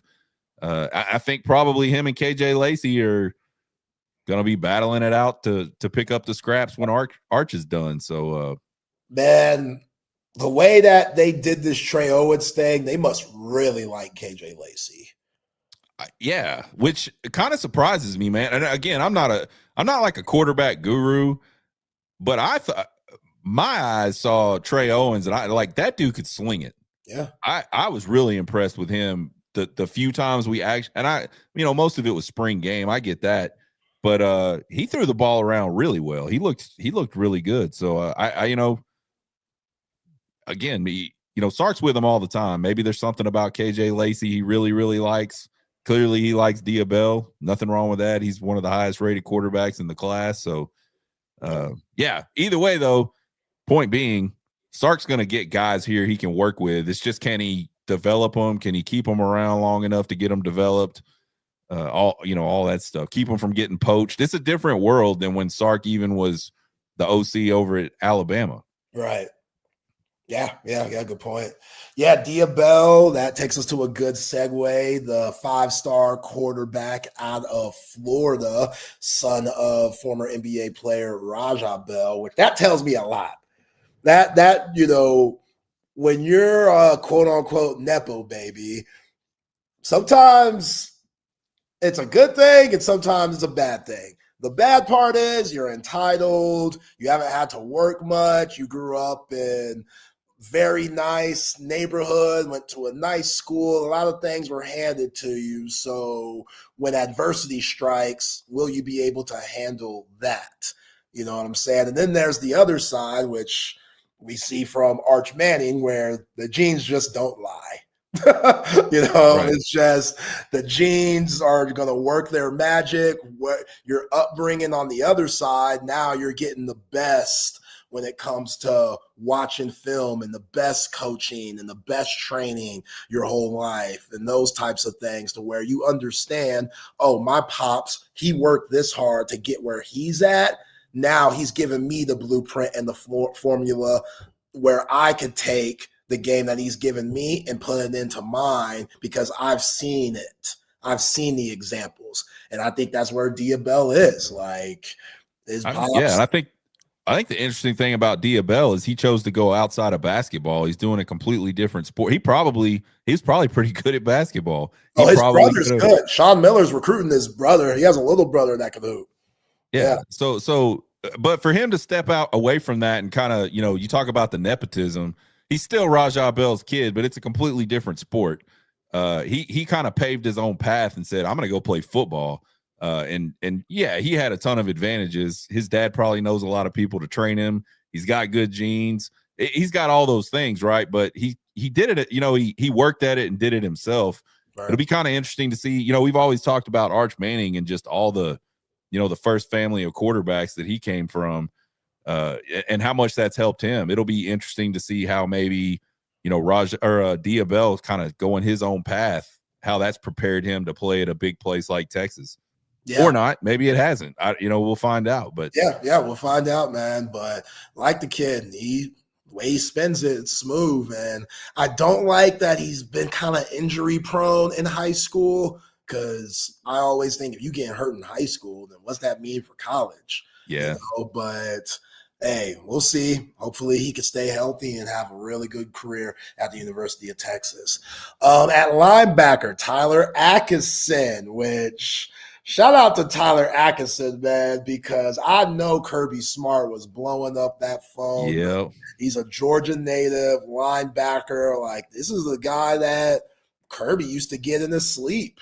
But Steve Sarkisian and this coaching staff, they've done a really good job going to the state of Georgia and poaching those guys. And Tyler Atkinson has a billboard up in St. Winder, Georgia, which is not too far from Athens, and he has a Longhorn billboard saying that he signed.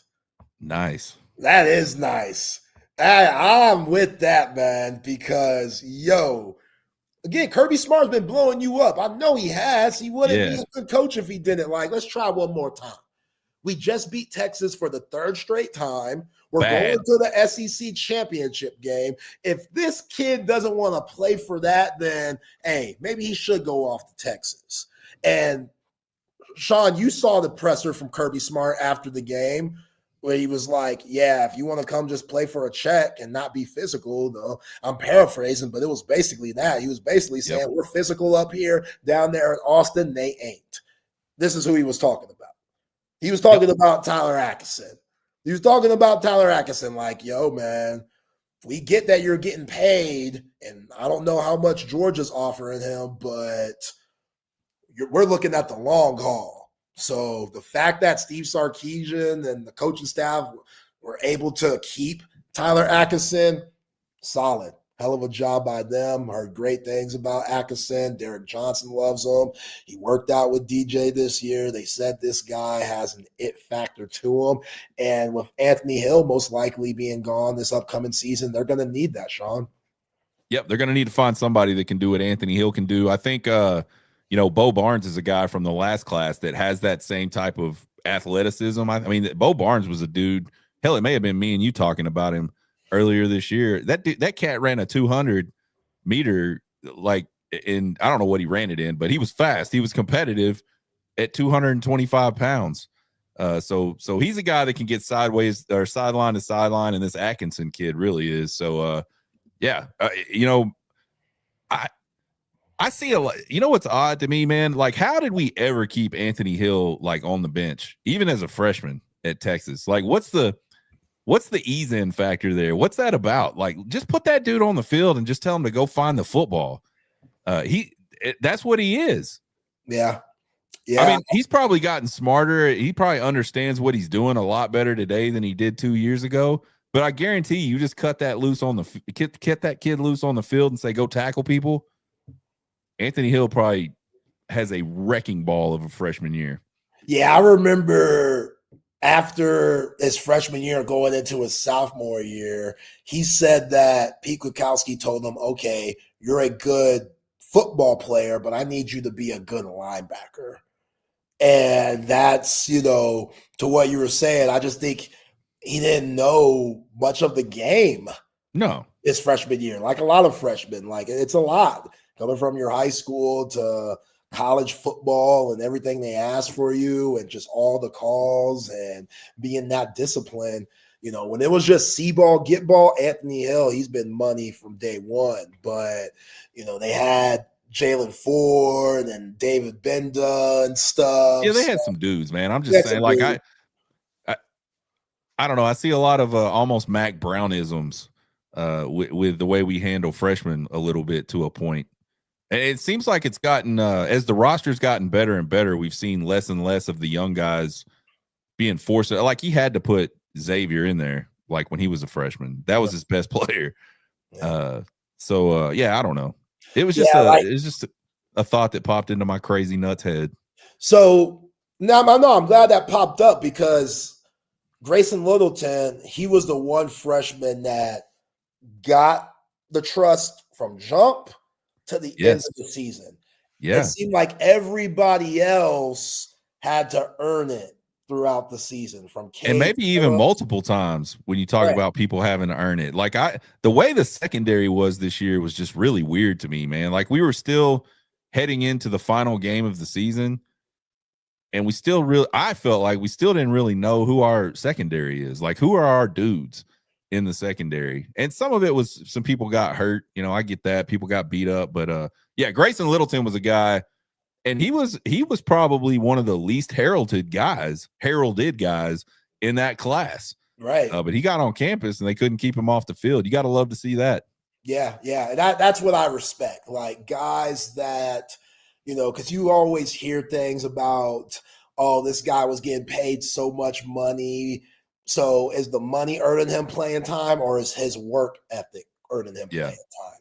And you never know. I never want to question a coach for that. I want to think the best in coaches that they are giving guys clock that deserve it from what they're doing in practice and how much you can trust them on the field and not the dollar signs. So to know that Grayson Littleton, who wasn't a big-time recruit, he was still a 4-star, so he was big, but he wasn't one of those can't miss 5-star players, came in, got his trust during winter camp, and then summer came along, and he just kept earning this trust to where he's out here guarding Jeremiah Smith in the Ohio State game. He was holding his own, and then some. I think he did get hit with the freshman wall as the season went on, which is fair and valid, but I'm with you. I think sometimes, and we were just talking about this with the wide receivers that were all freshmen this year, I think sometimes Sark he just doesn't trust those guys because they're young, and it's hard to trust a player that comes in 19 years old and just throw them into the fire against grown-ass men that have been in their systems for 3 to 4, now 5 years.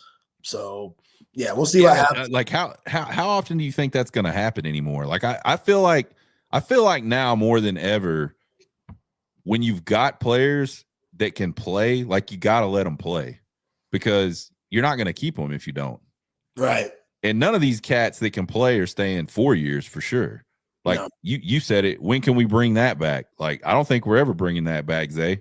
No, them days these gone. dudes, they're going to play here or they're going to play somewhere else because they're going to play, right? And so you lose. Yeah, there's that flip. We were just talking about flip, man. Damn it. Yeah, Corey Wells, this just then. Corey Wells, the defensive tackle from Mississippi that was committed to Texas until today, has flipped to Auburn to be a part half of the defensive line class. Yeah, to be a part of that first class for Alex Golish that taken over for Hugh Freeze. So, I mean, hey, it happens. I'm sure Texas, like Brandon Harris said, they aren't done either when it comes to trying to flip guys and whatnot. It's just a wild, wild west, and you got to get it how you live. So, all right. So after Tyler Atkinson, let's go to the Houston native at linebacker, Kosi Okpala. I don't know. I hope I'm pronouncing that right. If I'm not, we'll get it when I hear Craig Way say it later on. But Kosi, that dude, people like him. Already has tremendous upside, 6'2", 230, 4-star player. Like, one of those guys that just could come in and, like we saw with Lance Jackson this year a little bit, like versatile players. You need versatility because you just never know which position group you're going to get hit the hardest with when it comes to injuries. So you're going to need guys like a Trey Moore, like a Brad Spence that sometimes you could put on the line and sometimes you could have them playing Will or Mike. Like the more versatile, the better. And I think Kosi, he's definitely one of those dudes to go along with Tyler Atkinson. So solid linebacker group that you're bringing in, knowing that Ant Hill most likely has played his last game at Texas. Leongo Lafau, who I thought had an inconsistent year, but definitely had his best game against A&M. You got him. You got Elijah Bo Barnes. You got Ty Anthony Smith. So even though Ant Hill is going to be gone, I like this linebacker group in 2026.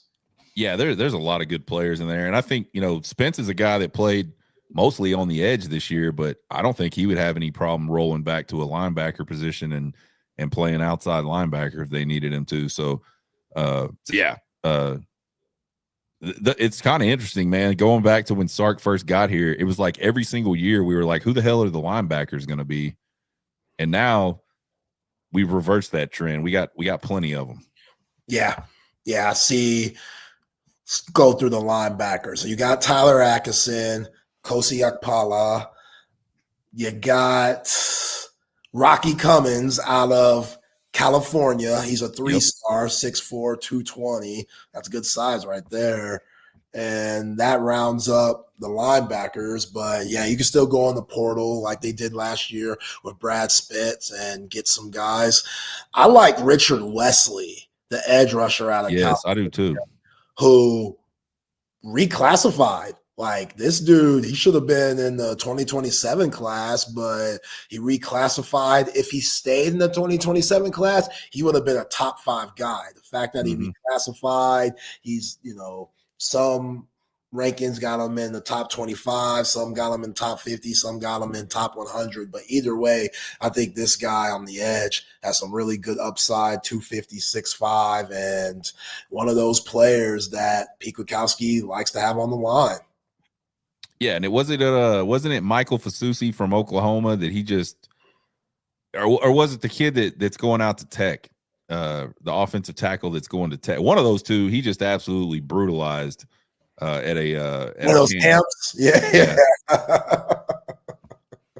He looked really good. I was like, holy crap. Like that dude, he's got length and he's just explosiveness, like really quick movement. Yeah, you need that. And Alan Clark has done a really good job, in my opinion, coming in from Ohio State. Like, I think he's one of the up-and-coming coaches in the nation. And I don't know how long Steve Sarkisian is going to be able to hold on to him, but, yeah, I don't even think he's over 35. So, Look out for that. Samari Matthews, they call him Smoke. Out of North Carolina, cornerback, 4-star player. We know Sark and Pete Kwiatkowski love size when it comes to corners. If you're not over 6 foot, they probably ain't recruiting you at this point. He's at 6 foot, 190, so they like Smoke. Good pickup there. A guy that a lot of Longhorn fans are excited about, Sean, is Derek Cooper out of Hollywood, Florida, running back, 6'1", 205. The running back position was tough this year. A lot of that goes to the offensive line and the struggles that they had, but you need more bodies. Jared Gibson, he's moved on to see if the grass is greener somewhere else. You know, James Simon didn't get much clock. Christian Clark, right after Contravian Wisner and Cedric Baxter got healthy, we didn't see Christian Clark much anymore. And who knows what CJ Baxter is going to be next year. I am hoping that CJ Baxter in 2026, we could see what we thought we were going to see with him coming out of high school, being a highly talented 5-star out of Florida.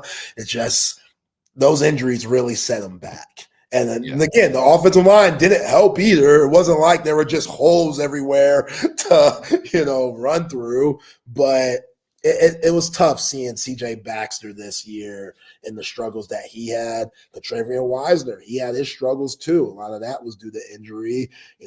Good in the OU game, great in the A&M game, but they just need more from the running back room. They just need more bodies, more guys that – you could throw in there and not have much of a drop-off, because Contravian Wisner, he's had a lot of volume these last few years. Yes, he has. So that's just – you don't want to bank on that heading into 2026, and picking up a player like Cooper could help negate that.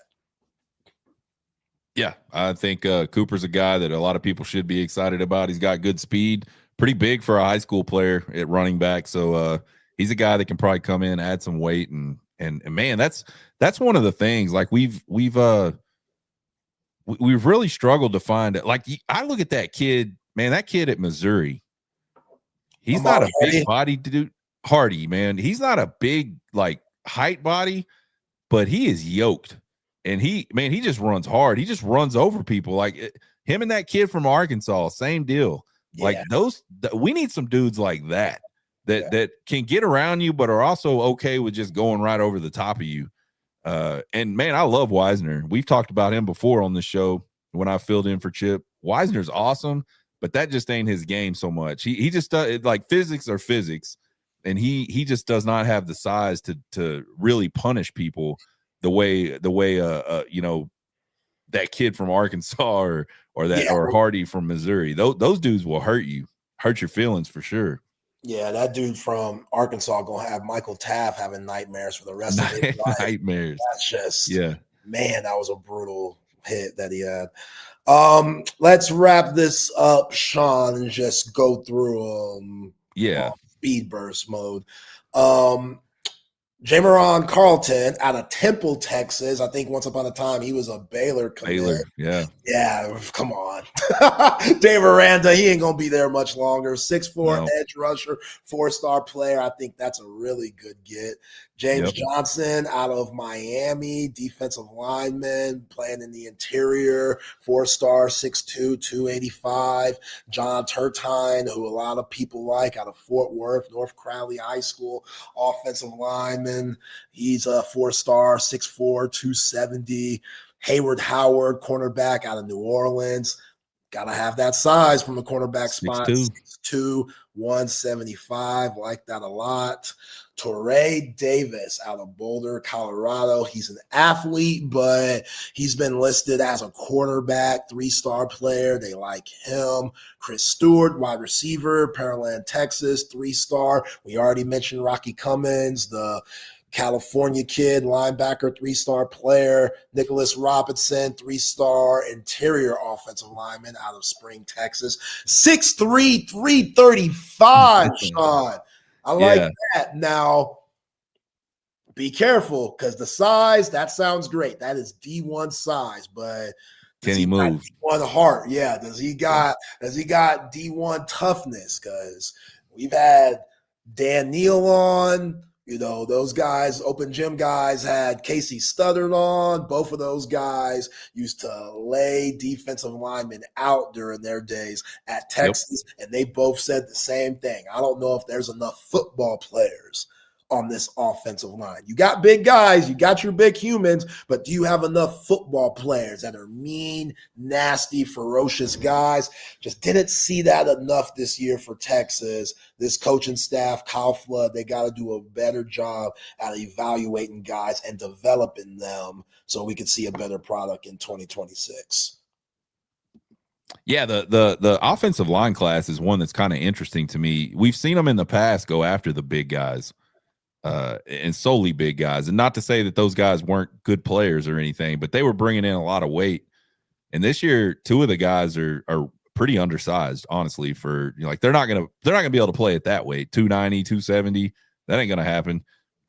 So there's kind of like almost some project type guys in this class. But maybe to your point, maybe they're just better football players and they feel like they can get the weight on them and get them where they need to be.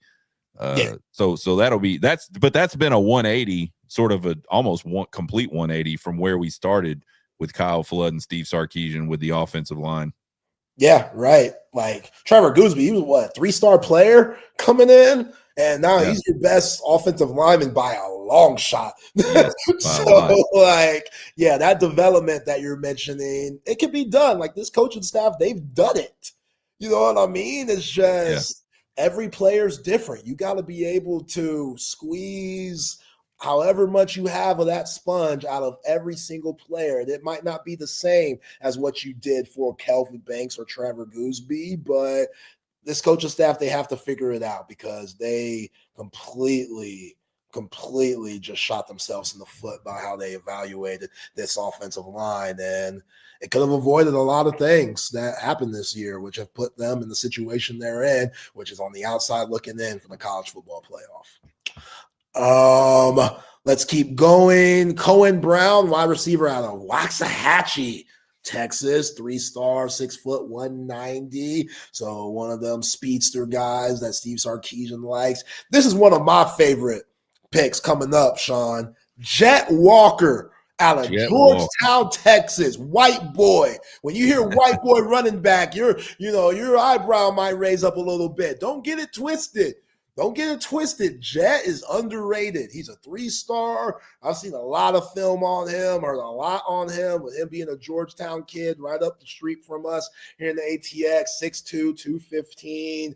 Like, he was a later commit, but I'm not saying he's going to come in this upcoming season and go for over 1,000. No, that's not what I'm saying, but be on the lookout. He's interesting. He's got pretty decent speed. He's like an 11-1 guy, I think, in the 100. Yeah, which isn't blazing, but that's pretty fast. That's pretty fast, man. And he's got really good like contact balance, man. He it's not easy to tackle him, not just because he's big. Like, he's got, for a big kid like that, he's got really good balance where he can absorb blows and just almost like it just keep going. Like, it doesn't slow him down any.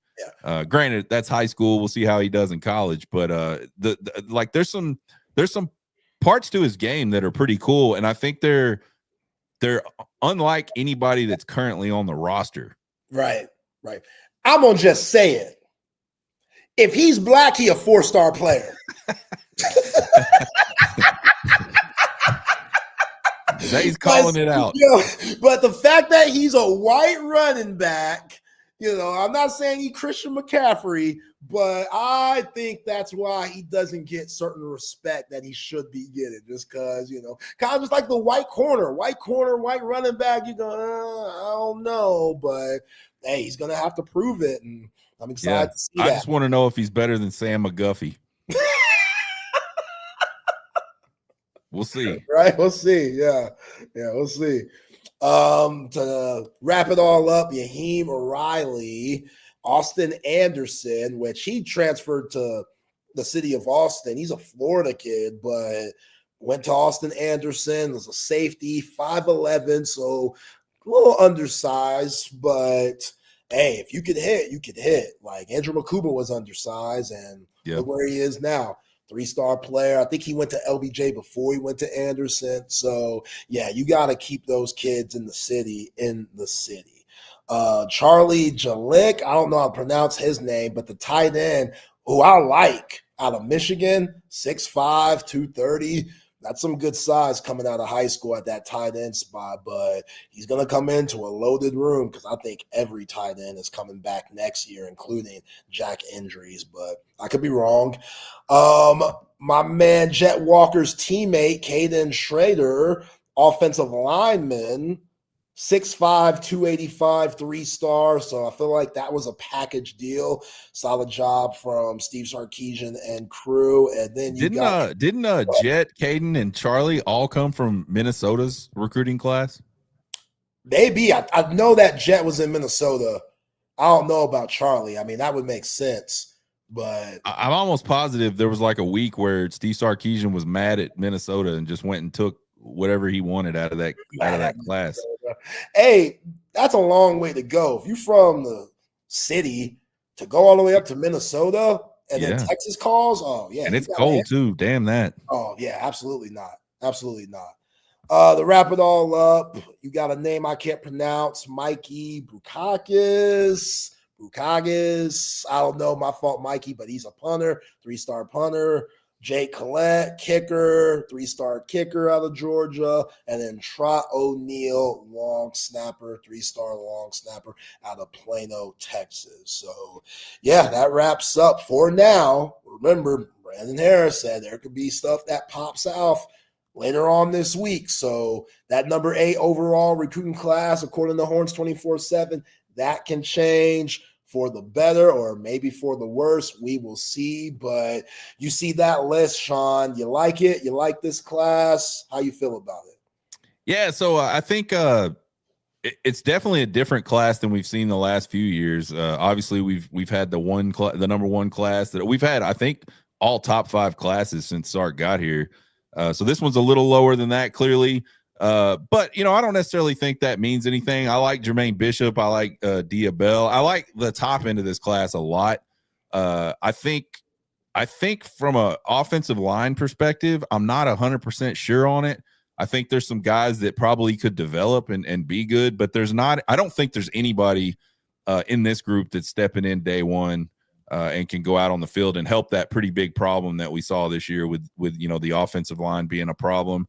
Other than that, it seems a lot like a Sark class to me. There's probably some diamonds in here in the rough. All these guys are probably really good players, honestly. I think 10 of them are top 300 players. So a little less than half your class is in the top 300. If you can land that consistently, you're probably going to bring in some really good players. My whole thing, I almost feel like high school recruiting is going to start continuing or will continue to sort of take not like a back burner, but I think you're going to be able to find your guys out of the portal much more than you're going to be able to find guys out of high school. You still got to have them because like you've mentioned multiple times today, it's going to take people different amounts of time to develop and all that. And then I think there's also kind of this war of attrition you want to play with your opponents. You don't want your opponents going and grabbing all these guys either because they can have time to develop them and all that. So just the game for recruiting and keeping people and all that is gotten so wild in the last few years. And I think you'll see teams like Texas and Alabama and Georgia that are, Oregon, that are always continuously highly recruiting out of high school.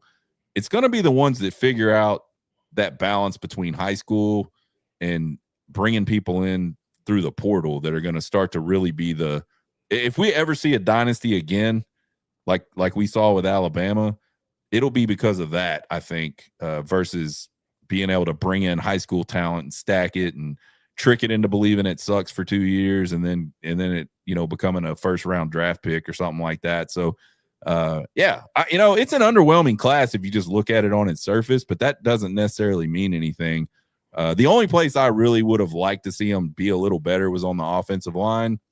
And I think it probably hurts here late today in the final hours that we lost half of the interior defensive line class. to flips. Even though I know the kid from North Carolina, I think Scruggs has been talking about that for like 2 weeks now. That was a possibility. So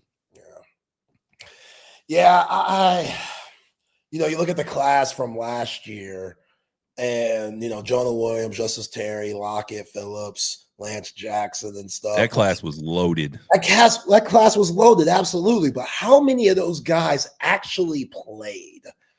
Not many offensively. Not many. A lot defensively, but not many offensively. Yeah, like Jonah Williams, he barely got tick toward the end of the year. And I know he was hurt once upon a time, but like Justice Terry, he started coming along. Like, he was a big reason why Michael Taft got that interception on Marcel Reed. Like, he was putting the pressure on Marcel. So he's starting to figure it out. Khalid Lockett, he redshirted. Cade Phillips Jamie started French. coming along. Yeah, like Lance Jackson started coming along. Jamie French redshirted.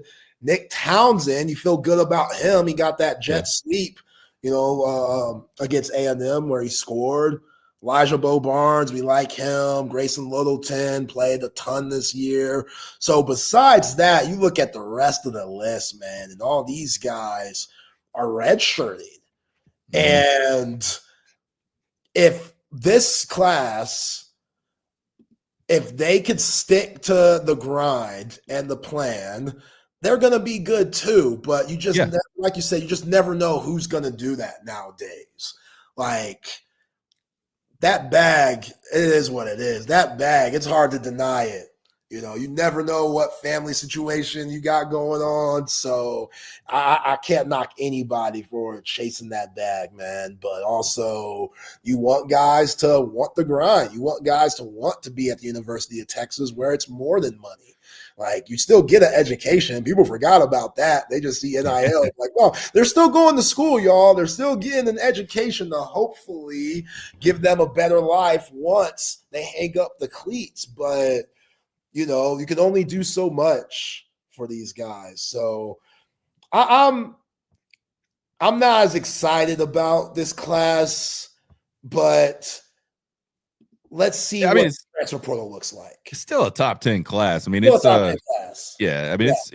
just a little underwhelming from what we've seen Steve Sarkisian and company do the last couple of years, last couple cycles. But there's a lot of good players in this class, and so and who knows? Like, again, you may find some guys that can help the team out that other people weren't as interested in. So those diamonds in the rough, we'll see. Yeah. And you mentioned the offensive line and not many guys being on the list. That just shows me that they have no choice but to go to the portal. Oh, 100%. That was probably the plan all along. I mean, if you really think about it, like going back to the summer when we lost, for whatever reason, I can't remember the kid's name. He's going out to Texas Tech. He committed this summer, and then they lost maybe another guy that they were kind of in on, or, the talks had heated up and all that. You kind of knew back then, like, they're going to have to do something in the portal if they don't flip this O-line class around a little better. And probably, man, offensive line, one of the hardest positions, I think, to evaluate out of high school. It probably makes more sense to focus more on the portal with your offensive line recruiting. Bring guys in that you've seen against college football players and go, yeah, I know this guy can play. I'm not just guessing he can play. So I don't necessarily think that's a bad thing. No, like, remember how high of a, recruiting ranking that DJ Campbell was coming in? Yeah. And he just never has. He was the number one. He was ahead of Cam Williams by a long shot in that class. I think Kelvin Banks too. And Banks too, yeah. Yeah. And like, he was good, but can you say he lived up to his ranking coming out of high school? I don't think you can. Yeah, probably not. I mean, he had a really good year this year, but he definitely wasn't what a lot of people thought he was going to be. Right. So, yeah, you're right. It's just so hard to evaluate those guys because they're still big. And in high school, they're playing against little Timmy, who finished his chemistry exam 4 hours before. That's $190 playing in the interior. Yeah. Like, It is hard to tell. So yeah, I think the other thing that's even more than can they physically match up with some of these kids, like strength wise and size wise, the footwork is huge for an offensive lineman. And you've seen a lot of guys that are highly rated in high school because they just mow people over. But when you really pay attention to their feet, they're not doing the things they're going to have to do at the collegiate level to be good. And so to me, like if I'm looking at guys like that, I'm not even messing with guys like that. I don't want to have to teach a guy footwork. I don't want to have to teach a guy to move his feet at the collegiate level. I mean, I'm not at the collegiate level coaching, but that's how I would be, Zay. I don't want to mess with it. If you can't get them to move their feet in high school, they're probably not moving their feet in college. It's going to be tough. Yeah. It's going to be tough, man. But yeah. Appreciate you today, Sean. Texas basketball plays tonight. ACC SEC Challenge. They got Virginia coming into town. 8:15 tip-off. Virginia only lost this year was against Butler. They haven't played nobody, but this is not the same Virginia team of the past that Tony Bennett used to coach. This Virginia team likes to run. They got they're under coach Ryan Odom now, and yeah, they get up and down the court.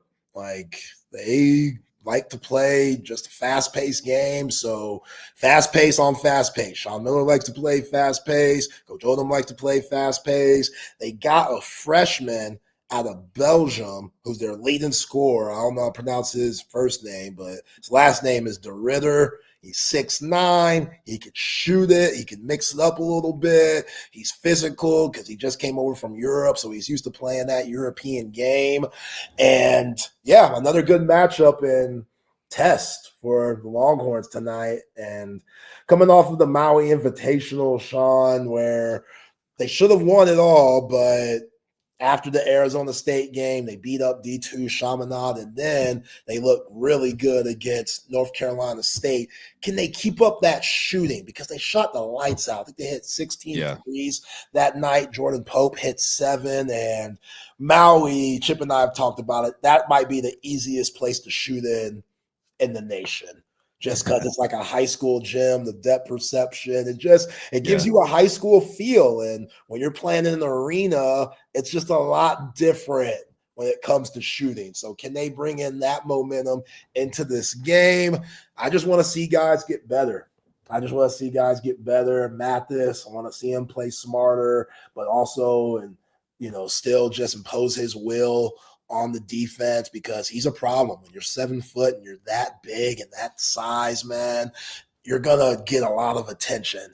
And sometimes Mathis, who's still learning how to play the game, but sometimes he gets caught up into the physical battle, and instead of just playing, and he'll get frustrated and he'll miss some gimmies. And, he hit the ball that hit the ref the other night and got a tech because his emotions got the most of him. Like if he could stay under control and understand that he's going to get beat up because that's just what that position brings, but play through it, Texas will be a lot better off. And then everybody else could play off that, including Dalen Swain, including Jordan Pope, and all these guys that could get open shots because they are actually a factor down low opposed to what we've seen in previous years. So I'm excited about that tonight. Always fun to watch, actual competitive team come into play. Like I can't stand watching these horrible games. I know they're needed. I know you got to play the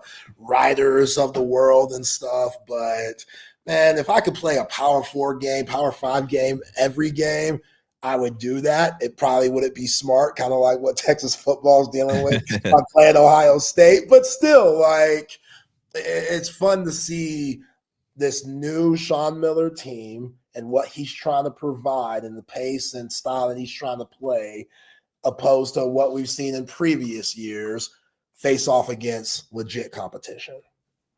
Yeah, I've got to see him play a couple times this year, and I got to tell you, it looks like a completely different team to me. And I'm an untrained basketball eye, but it looks a lot different than what we saw the previous few years. And I don't recognize any of the kids on the team hardly. I know what is it, Kendall Weaver's there, Kendall Weaver, Jordan Pope, Nick Cody, Tremont Mark. Yep, I remember him. Those guys return, but that's it. That's a whole new team of guys. So yeah, man. Again, man, I'm not a huge basketball dude, but I like to watch them when they're good. So and right now 6-2, they look. I mean, they had that little hiccup where they definitely should have won that Arizona State game, but hey, maybe they learned from that one, and that saves them down the road. Yep, that's right. He is Sean Redfern. Sean, I appreciate you, man. Go follow him and his podcast, the Horn Takes podcast. It's absolutely terrific. I am Zay Collier. Chip will be back tomorrow. Let's bring on the Open Gym guys. Matt, Patrick, fellas, how y'all doing? What's up, fellas? What's going on, guys? Man, it's good. Signing day. Good, not great news yesterday, last night, but good news today. It's been a good day of signing. So getting ready for it. And yeah, we get an actual good basketball game tonight of actual Virginia is around the same level team as we are. Yeah. And I mean at the mood. Like we need good games at the mood. Like, we do. Like it's the first one, like in the Moody Center. So definitely take that. We need more of that moving forward. But appreciate you guys. I'll have a great show. Yeah, y'all have a good one, man. Thanks. Later, guys. Appreciate you. Welcome in to Open Gym here on Texas Sports Unfiltered. Myself, Patrick Davis, alongside Matt Galatzan of Texas Longhorns on SI. And, of course, you, the third member of Open Gym. Text line's open, 512-222-9328. And, of course, over there on the chat, Facebook, Twitch, X, and on YouTube. A lot to get into today, Matt. We will get into the basketball a little bit later in the show. I'll talk some NFL a little bit later in the show as well, but it is National Signing Day. It is the college football polls came out last night, so plenty to get into. Nat, and I'm guessing as someone who runs Texas Longhorns on SI, it's been a busy day for you too. Oh boy, I've been up since about 5:30. Probably not up as late as or up as early as Hank and Jordan. Hank South and Jordan Scruggs and all them, but it's a lot. It's fun though. This has always kind of, to me, been more of my favorite off-season, quote unquote, sports day than like the NFL draft or the NBA draft or anything like that, just because I enjoy college sports more. So this has always been more exciting to me. It's kind of taken a lot of the luster out of it though. With the two different signing days and NIL making it a lot harder to flip players and do all that stuff sometimes. So I feel like there's a lot less surprises, put it that way. But some big stuff for Texas today. A couple big losses as well. Overall, pretty solid. I don't think they're done yet, so that's something to be noted as well. So we'll see where that goes. Yeah, I mean, yeah, there's this. It's the early signing day, and it's always treated like, because it is business, it's always treated like, this is it, guys.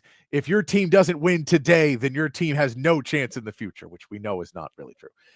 You need to be in the game. You can't be 58th in recruiting and expect to be anywhere. But yeah, you're still got more time to bring in recruits.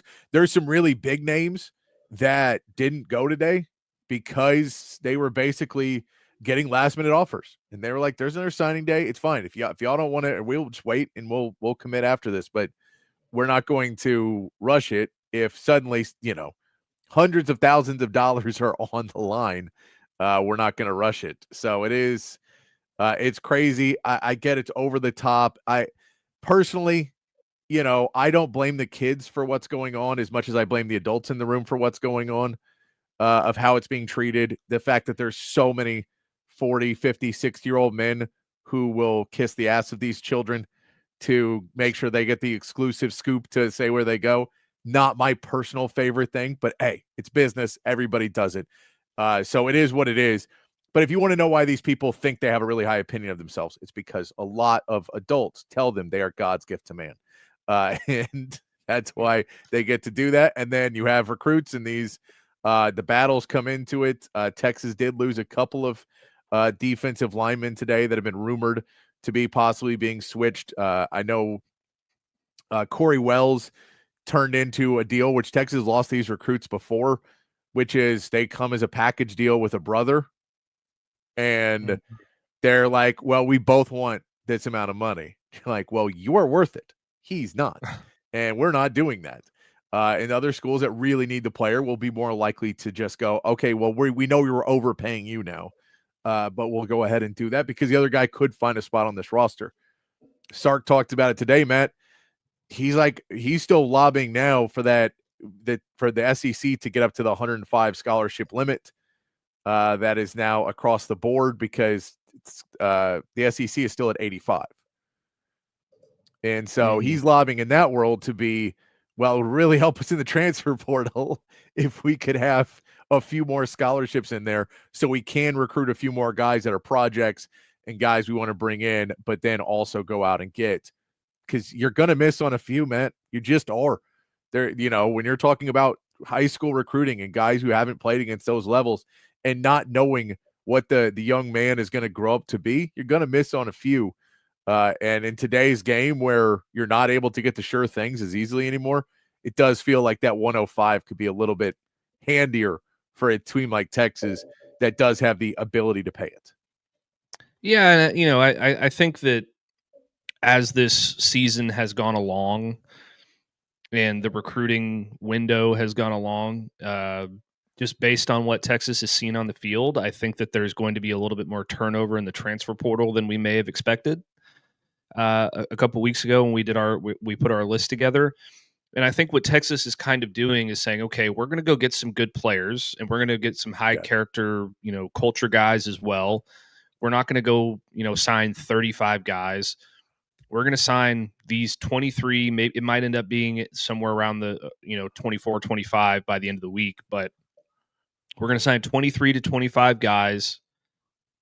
And we're going to save some cash, and we're going to go use that for the transfer portal. We're going to have to replace some key players who might be leaving, or some key positions that were, really affected by, or that they were really affected by this year.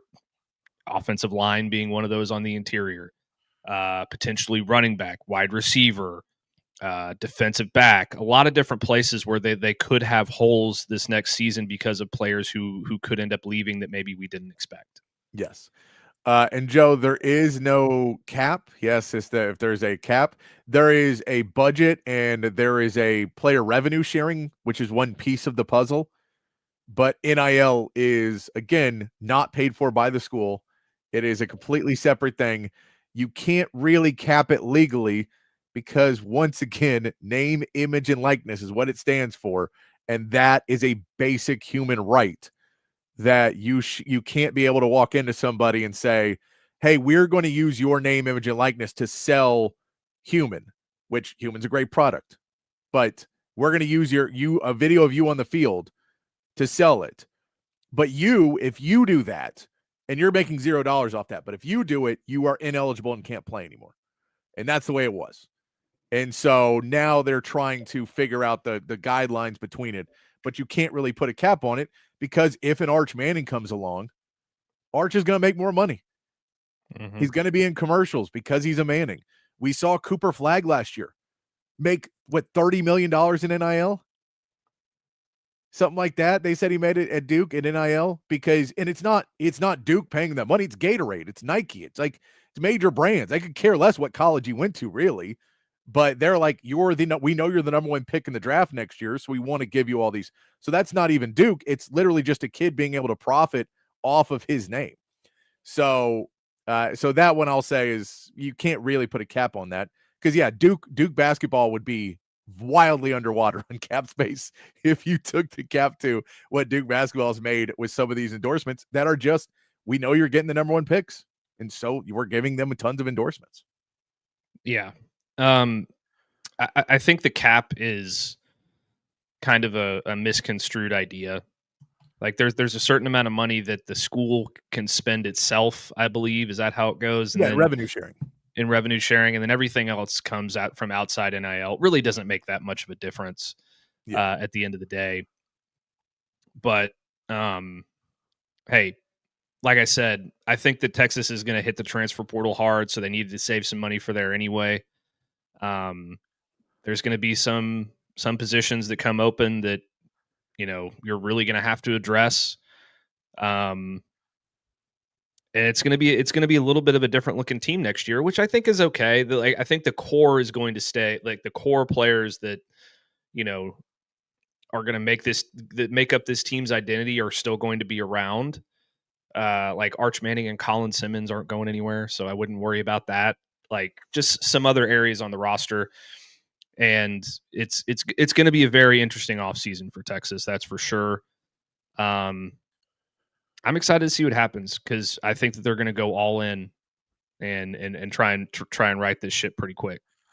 I think they are too. And we'll get more into this as we go, but I just look at the chat, Albert, that you just want to know if Texas is going to revise their schedule and get out of playing the more dangerous programs. We did hear from Sark today, just minutes before we went on the air.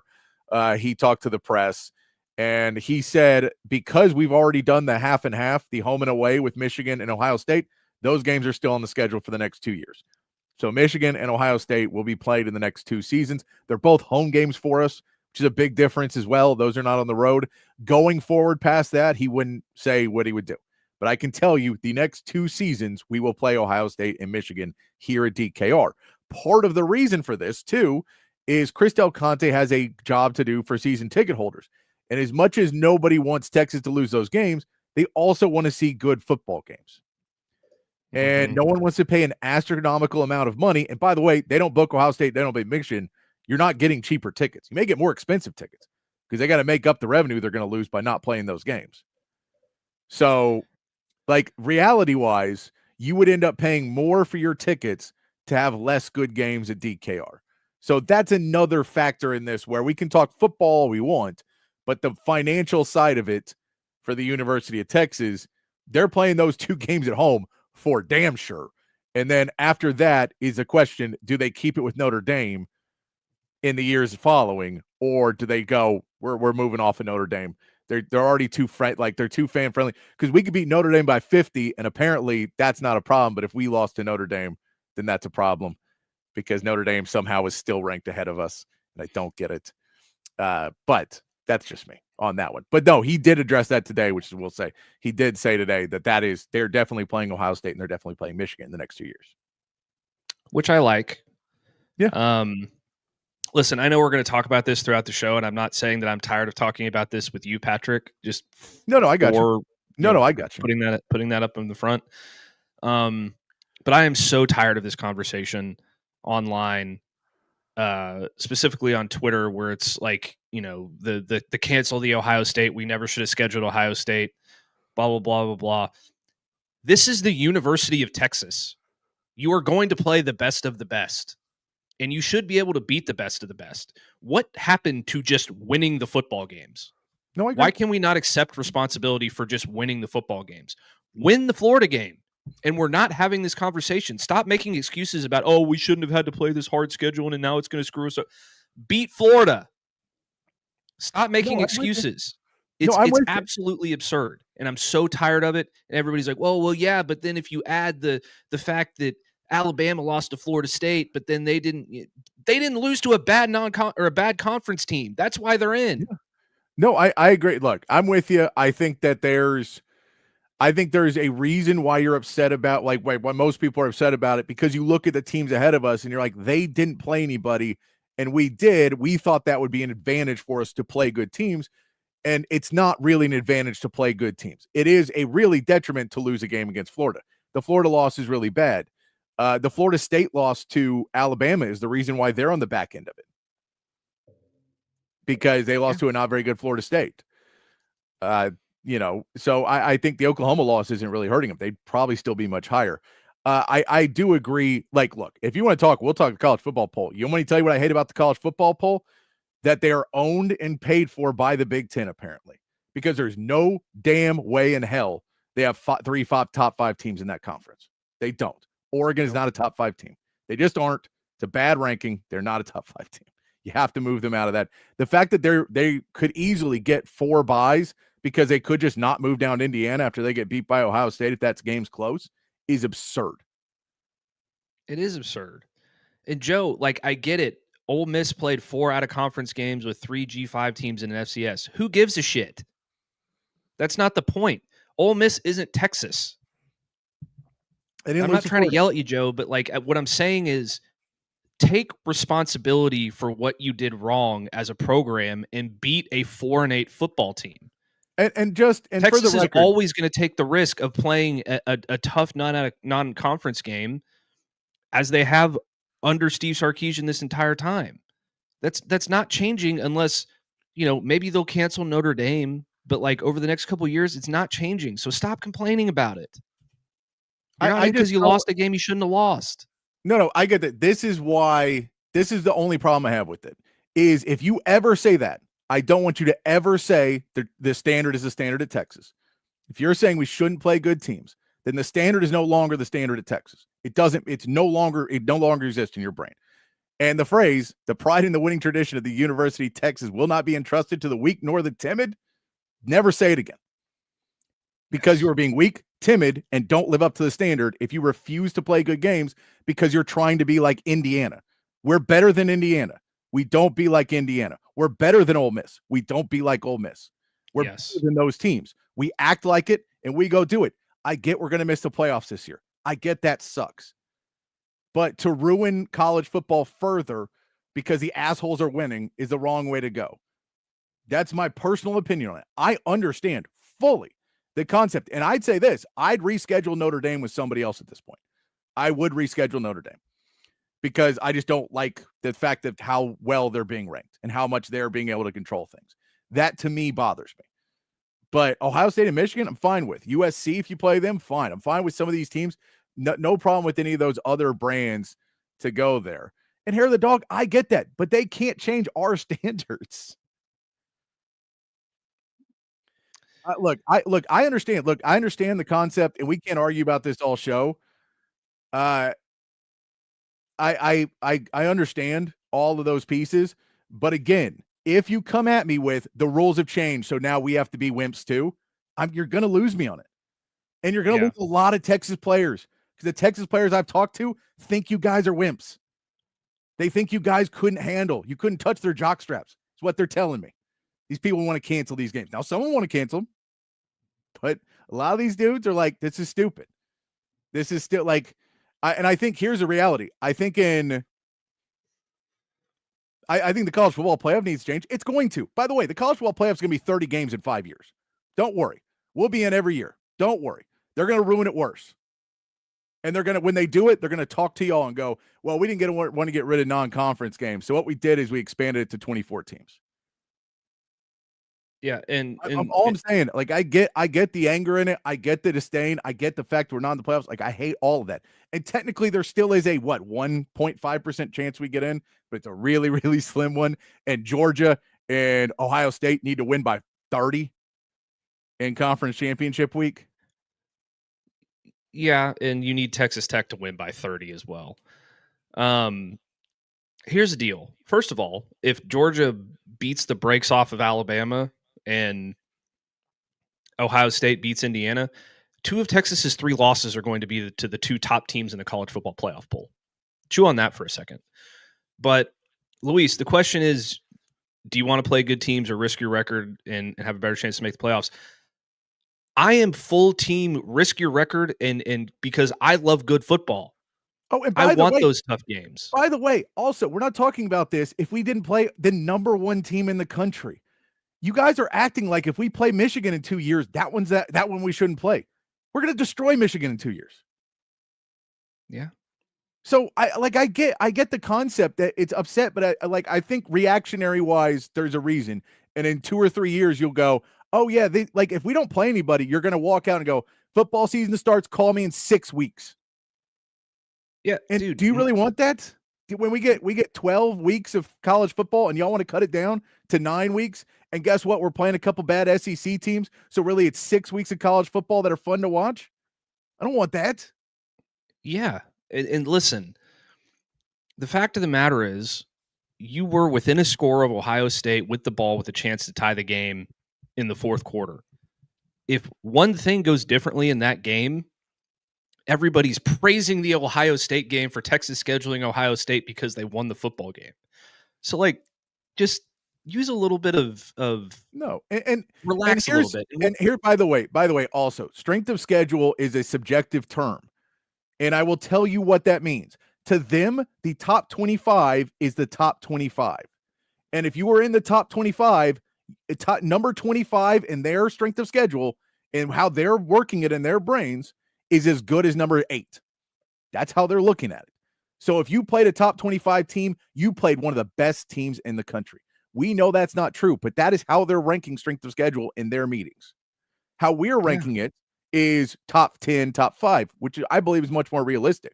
But I'm telling you how they're ranking it. So when we say strength of schedule is meaningless, they're sending back with us and going, no, it is, because you're the only guys who lost to a really bad team. You're the only guys who lost to a team outside the top 25. You're the only ones. So that's why you guys are so low. So what they're saying is our loss of strength of schedule is the reason. That's why it's in there. I disagree with the committee in a lot of things. I think Notre Dame is vastly overranked. I'm with you on all that. By the way, Notre Dame did play against 2 top 14 teams non-conference. I mean, all their games are non-conference, but the early 2 weeks, they played against A&M. They played against Miami. Now, I won't give them a ton of credit because I don't think they thought those teams would be top 15 teams at the beginning of the season. But, and Sooner Cowboys, I want to cancel Notre Dame because I don't like that Notre Dame kind of gets away with it. Not that I don't want to play a good team. I'm fine. Hey, replace them with somebody else really good. I don't care about replace that. them with USC or Oregon. I don't care about fine. that. Put Oregon in there. I'm fine with playing a really good team. It's not that. I don't like that Notre Dame's ranked so highly.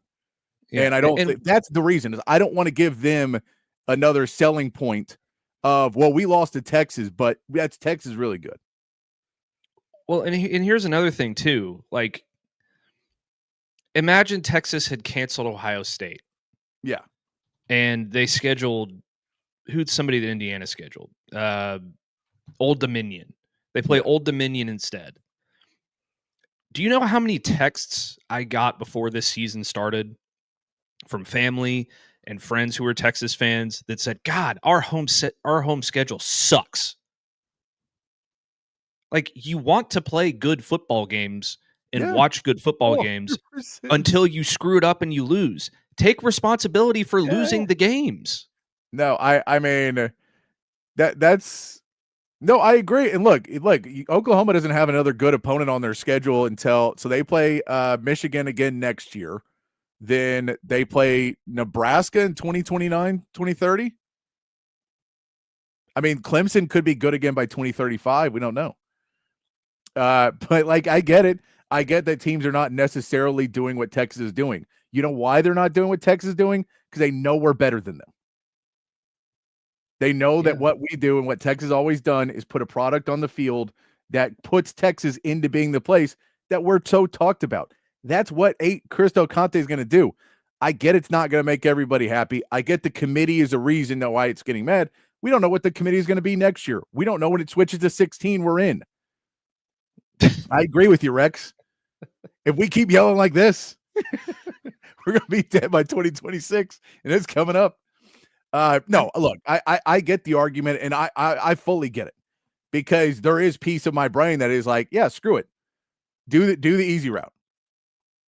Do the easiest route you can, and just screw it, and then we'll get in the playoff, and then we'll lose in the playoffs, and then everyone will go, well, no, we got to get rid of the playoffs now because we're losing in the play. Like, the reality is, it is what it is. There's 12 teams that get in. Notre Dame shouldn't be in. They're going to get in. There's teams that could have a case to get ahead of us. I don't think Notre Dame's one of them. Here's something to consider. Okay, and I know it's not perfect by any stretch of the imagination, because it's a little bit, it's a little bit of projection, but I'm going to do my best here. Okay, what if Texas had canceled Ohio State this year,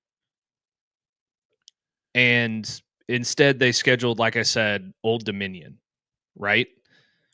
What happens if Texas still loses to Florida, and then they have that loss to Georgia, and then you have Alabama at number 9 or number 10 with wins over Georgia, Vanderbilt, which is a common win, Missouri, which is a ranked win, Tennessee, which is a ranked win, and the loss to Oklahoma and the loss to Florida State.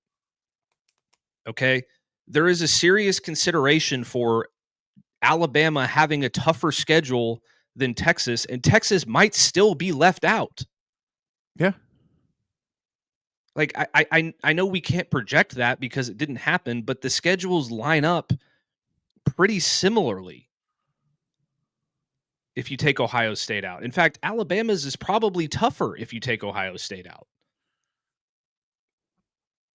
So then they're at that point they're debating Alabama versus Texas, and Texas is probably at 11 and Alabama is probably at 10, and you're still left out of the playoff.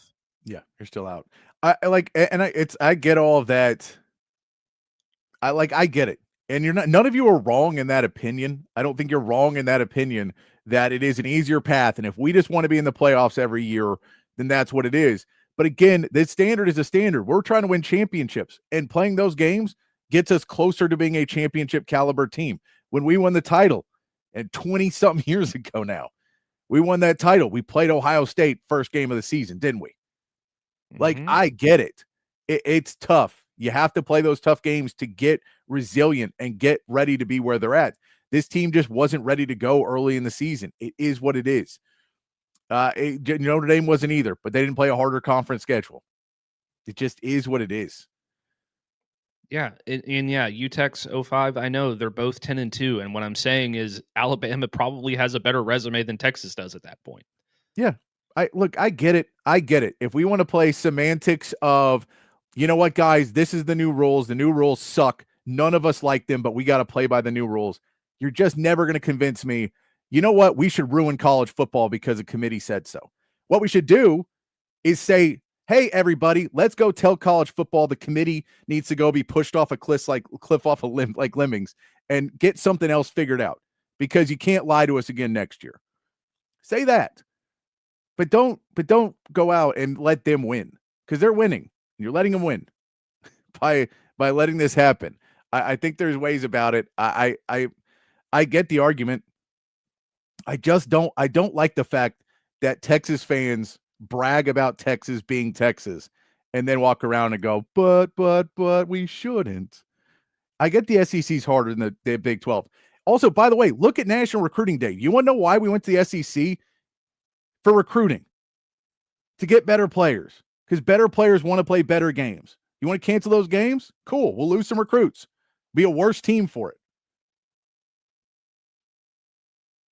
That's just a reality. It's National Signing Day. We get recruits because we play the best teams. We get recruits because those kids get to showcase themselves in front of millions and millions of people.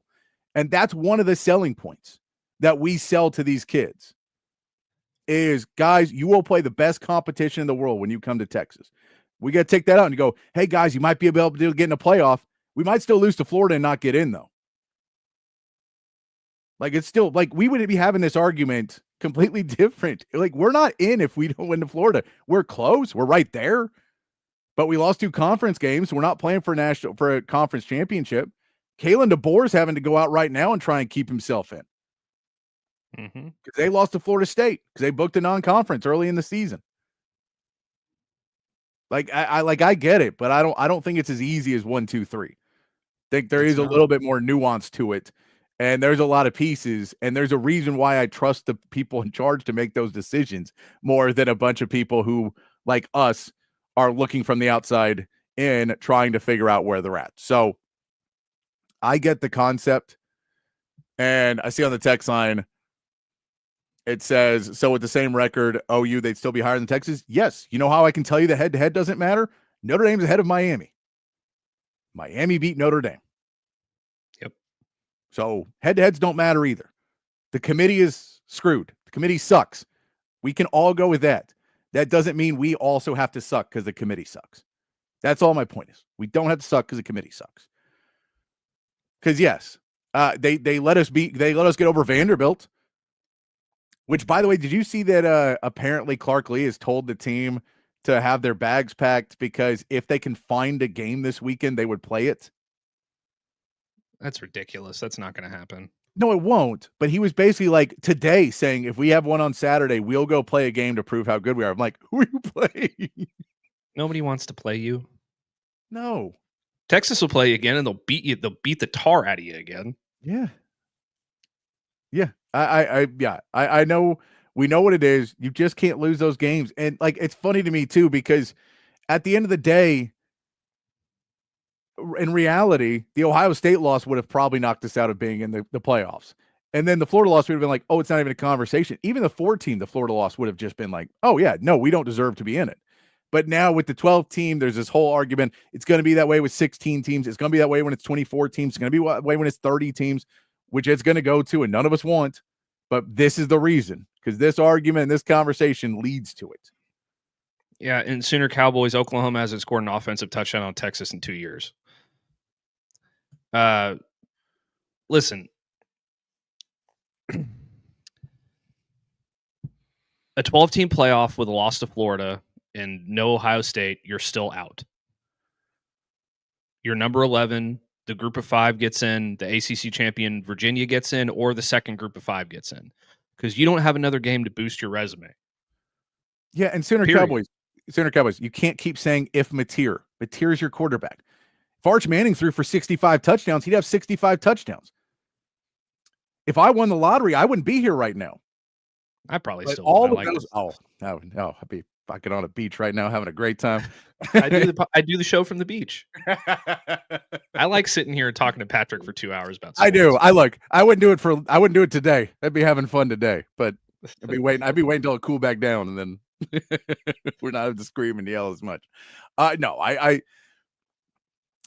the reality of all of it is, look, you look at how we get our signing classes, and this is the biggest truth I can tell you is honestly, you look at the top recruiting classes. Do you know what's been USC? I think is a top recruiting class right now, right, Matt? Mm-hmm. This is the first time an SEC team hasn't had it in forever. 18 years. 18 years. And do you know why the USC left the Pac-12? To go to the Big Ten, to have a chance to have the best recruiting class. Like, there's a reason we join these conferences, and I know the games are harder, but you don't get the best talent to try and win national championships. Like, Texas Tech has a shot, but does anybody really think Texas Tech's going to win a title? They could, but no one really believes it. I think Texas Tech is kind of in that Penn State group of last year. But no one really believed Penn State had a shot to win the title. They thought, hey, man, it's a really good team. They got some really good players, and maybe. But I don't really think they're ready to win a title. Maybe they'll prove us wrong. Well, there's a difference in the Texas A&M number 1 class, for example. Sooner Cowboys, they just threw a ton of money at a bunch of players and didn't care about culture or character, and none of those players are in the program anymore except for a couple. There's a big difference there. And I want to go back to this comment real quick by Temple of Brutus. Yeah. We want to play in Austin wherever. It's funny that Ohio State doesn't have this issue with playing tough games out of conference, and they have games against Alabama in the future and more because they win the games. Yeah, and look, I get it. The Big Ten rigs it so their top teams don't have to play multiple hard games like ever. Like, it's weird how the schedules, you just never get a game where you're like, man, this is a really tough Ohio State conference schedule. You just don't really get those for the top teams. You get 1, maybe 2 decent games a year out of it. But they win them. Mm-hmm. They win them. Thank you, Hair of the Dog. I get the argument. The argument is very clear and completely up there. But I mean, when we look through the rankings for 2026, well, I didn't really realize ESPN has us ranked way higher. Is this recent? What does ESPN have Texas? 2. See, this is the problem with recruiting. I think Rivals.com has Texas ranked 11th, and ESPN has them ranked 2nd. Yeah, it's recruiting's a weird one. So in ESPN, which I just pulled up, USC's number 1, Texas number 2, Georgia's number 3, Notre Dame's number 4, Oregon's number 5, A&M's number 6, Alabama's number 7, Ohio State's number 8, Tennessee's 9, Michigan's 10, Miami at 11 is your first non-major team to get in these rankings. Not a Big 12, not SEC, not Notre Dame. That's why you're in those. That's why you're in those, though. That's why you're in that conference, is to get the players. Mm-hmm. And one of the reasons is because you're going to play great games. And sometimes you're going to recruit and you're going to tell, you know what, you want me to be real honest with you? One of the reasons we're maybe playing Notre Dame, and one of the reasons we maybe got Diabell is the Notre Dame game. Because you know where Diabell wanted to go? Notre Dame, and they didn't recruit him heavy. So he came to Texas. And one of those reasons may be 3 years, I may be the starting quarterback against Notre Dame. And I want to go prove to them that they should have recruited me. Just saying that's a realistic thing to think by someone who, by all accounts, grew up wanting to go to Notre Dame. Because we know how many people want to play against Texas that wanted to go here. So I'm just saying, like, those things matter in recruiting. Those big games matter. And here's a funny thing too. I saw this this meme posted by a Texas Tech fan earlier today on Twitter, where it's like how we feel about getting all these big recruits over the big boys, and it's like Texas Tech stuffing Texas and Ohio State and Oklahoma and Georgia and Alabama into a locker. The recruiting class ranked 20th. Yeah, transfer portal class though. It's gonna be huge. Number 1 in the Big 12. God, their number 1 in the Big 12 is 20th. When Texas would get the number 1 class in the Big 12, they'd finish like 3rd overall. Yeah. When Texas Tech gets the number 1 class in the Big 12, they're finished 20th. That's how much no one wants to play in the Big 12. That's how much no one wants to play in the ACC. That's why these big games matter, because it is a really cool thing for a lot of these recruits to realize that, oh, when I'm a starter in 2 years, I get to go play at the freaking Shoe or in the Big House or at Notre Dame or at Alabama back in the day. Like that's a recruiting tool. You are going to play the best of the best every single year. Yeah, no, I'm with you. And Temple Brutus, we haven't won it 2 years in a row. We'll win it this year. We're fine. Like I get it. Ohio State's really good. I think there's some shady stuff going on in the Big Ten because I don't trust that commissioner one bit. One of those one of those national titles, we all know the team cheated. So, like, you can't say we can't win titles. We won tons and tons of them. So, the SEC has won plenty of titles. But biggest recruiting classes is one of those pieces. And Big Ten recruits well, too. It's why all those people went to the Big Ten. Like, those conferences recruit better because you play great matchups. The fact, you want to know one of the reasons why the SEC put out the schedule of the next 4 years? Recruiting. Because now in the SEC, we can tell you're going to go play great teams when you come to this school. Not just say, well, the SEC is the best. No, if you're coming here, you can play here. You're actually going to play. You're going to play this. You're going to play 3 ranked matchups. You're going to play all these big things. You're going to go play at Auburn, at Tennessee, at Alabama, at Georgia, like all these different places. Yeah. No, it's crazy. It is. It's very nuts. It's great to see though. Texas recruiting class. We get back to the Texas recruiting class, Mets, a little bit. Because it is National Signing Day, early National Signing Day. Of course, we have to look at some of the bigger names on the board. Jermaine Bishop is somebody that people are extremely thrilled about. Sark was asked about Jermaine Bishop today, and he basically said, we're going to let him pick where he wants to play, which you're a really good player. When Sark goes, well, if he wants to play defense, he'll play defense. If he wants to play offense, he'll play offense. But a lot of people really, really high on Jermaine Bishop because he is just one of those pops off the page players. Mm-hmm. He's one of the most productive players in the history of Texas high school football. I think in this past game that he had for Willis, he had over 300 yards receiving on 15 receptions. He had a rushing touchdown. He punted the ball. He did everything for Willis. And that was just in one game. He's got like over 6,000 yards of offense in 3 years as a player. Personally, yeah, if you want to let him play anywhere, fine. But if it's me and I'm Steve Sarkisian, I put this dude in the slot and I just let him route people up all day and run past people. I mean, this guy is Travis Hunter, or if you want to leave him at receiver and not play him both ways, which you could play him both ways, but if you want to just leave him at receiver, you can compare him to Jordan Addison. Like, this guy is a game breaker, and he needs to put on a little size, but he's going to play from day one. Yeah, no, he is somebody that you see, but that's what I'm saying is he's one of those guys that you just see and you go, look, we probably could use you in the secondary because we think you're going to be an amazing secondary player. But all of that to go into, but you could also be the best wide receiver on this team for several years and just be a game breaker for us on either side. You just have to be a really elite player to have a team like Texas or any, major school just go, as long as you come here, we'll figure it out. Like Jonah Williams, perfect example.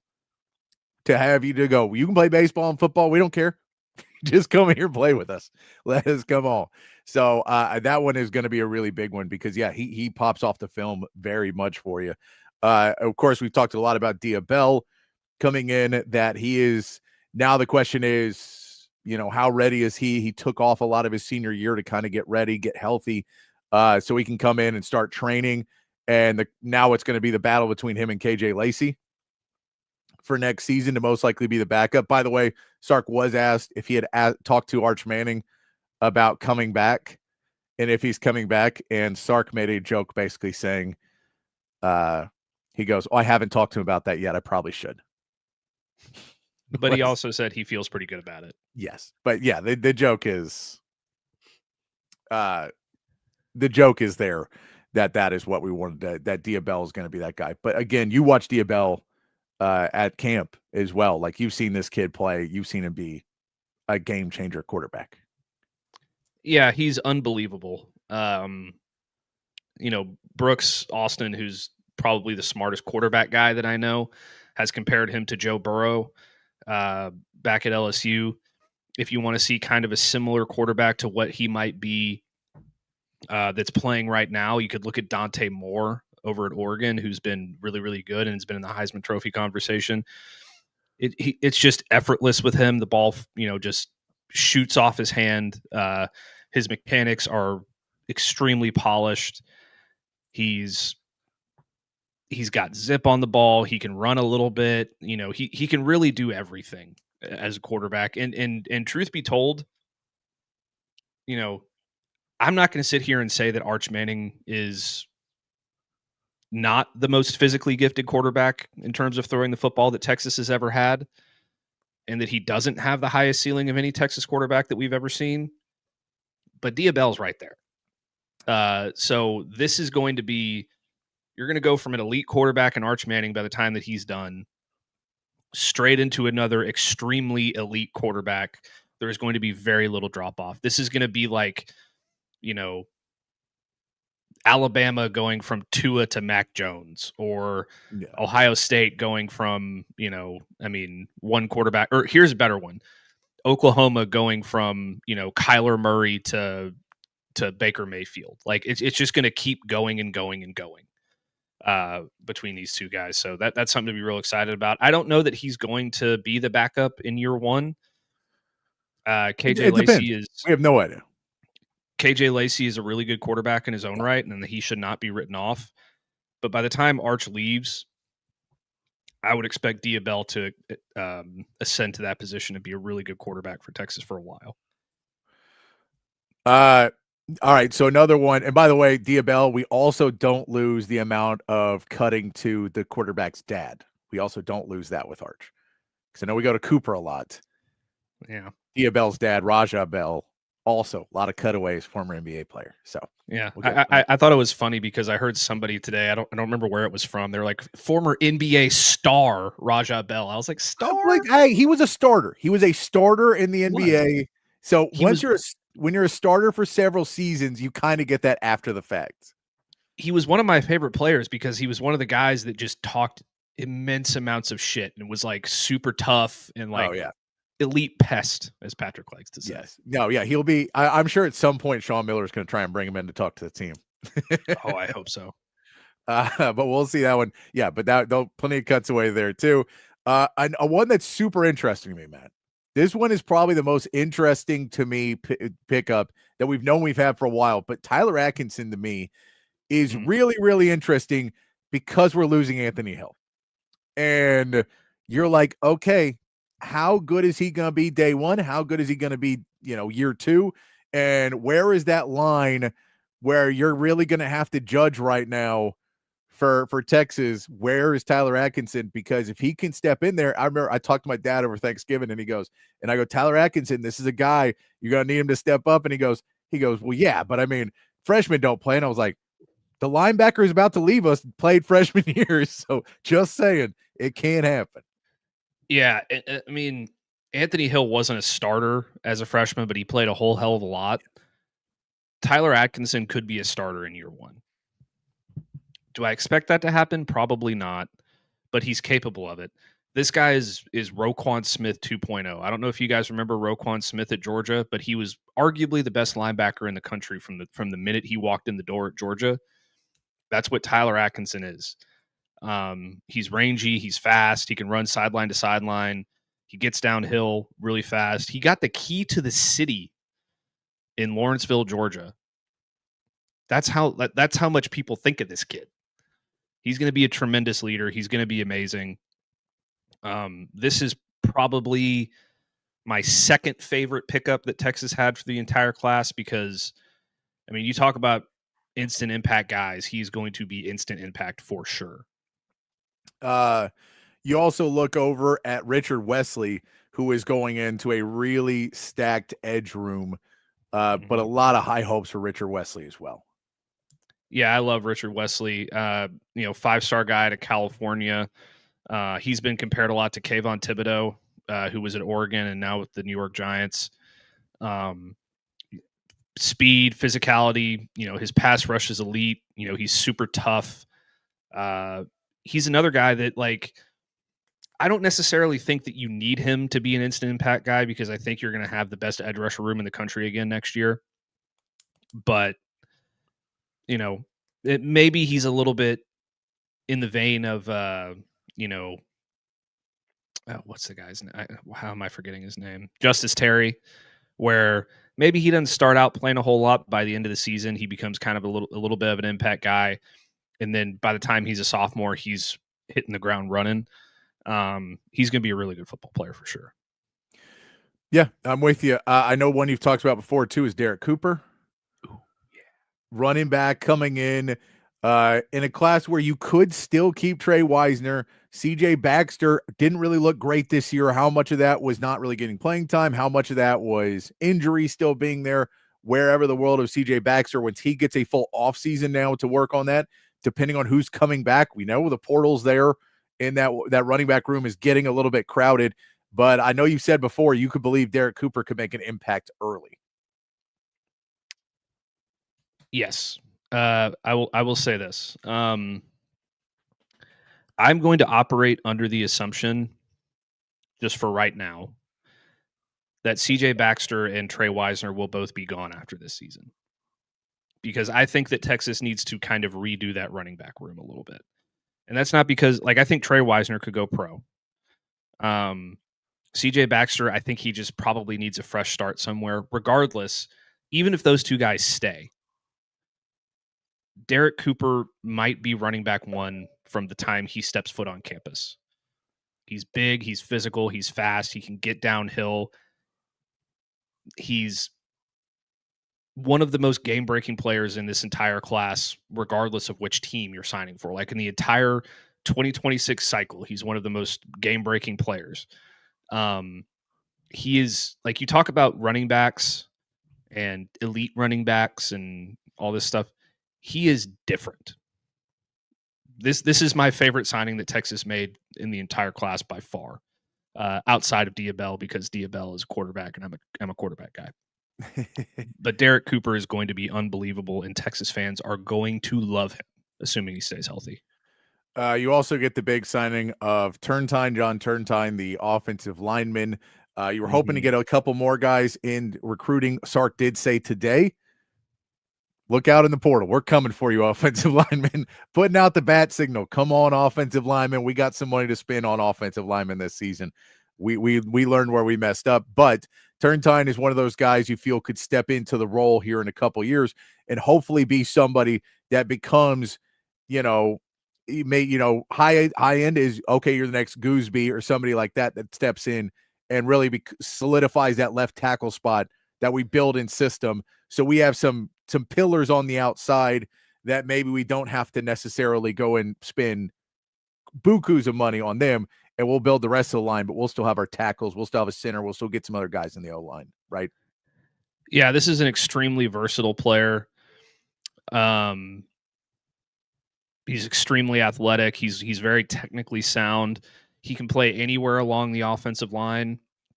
He played tackle in high school, but he could slide inside and do, play on the interior. A lot of people project him on the interior because of this.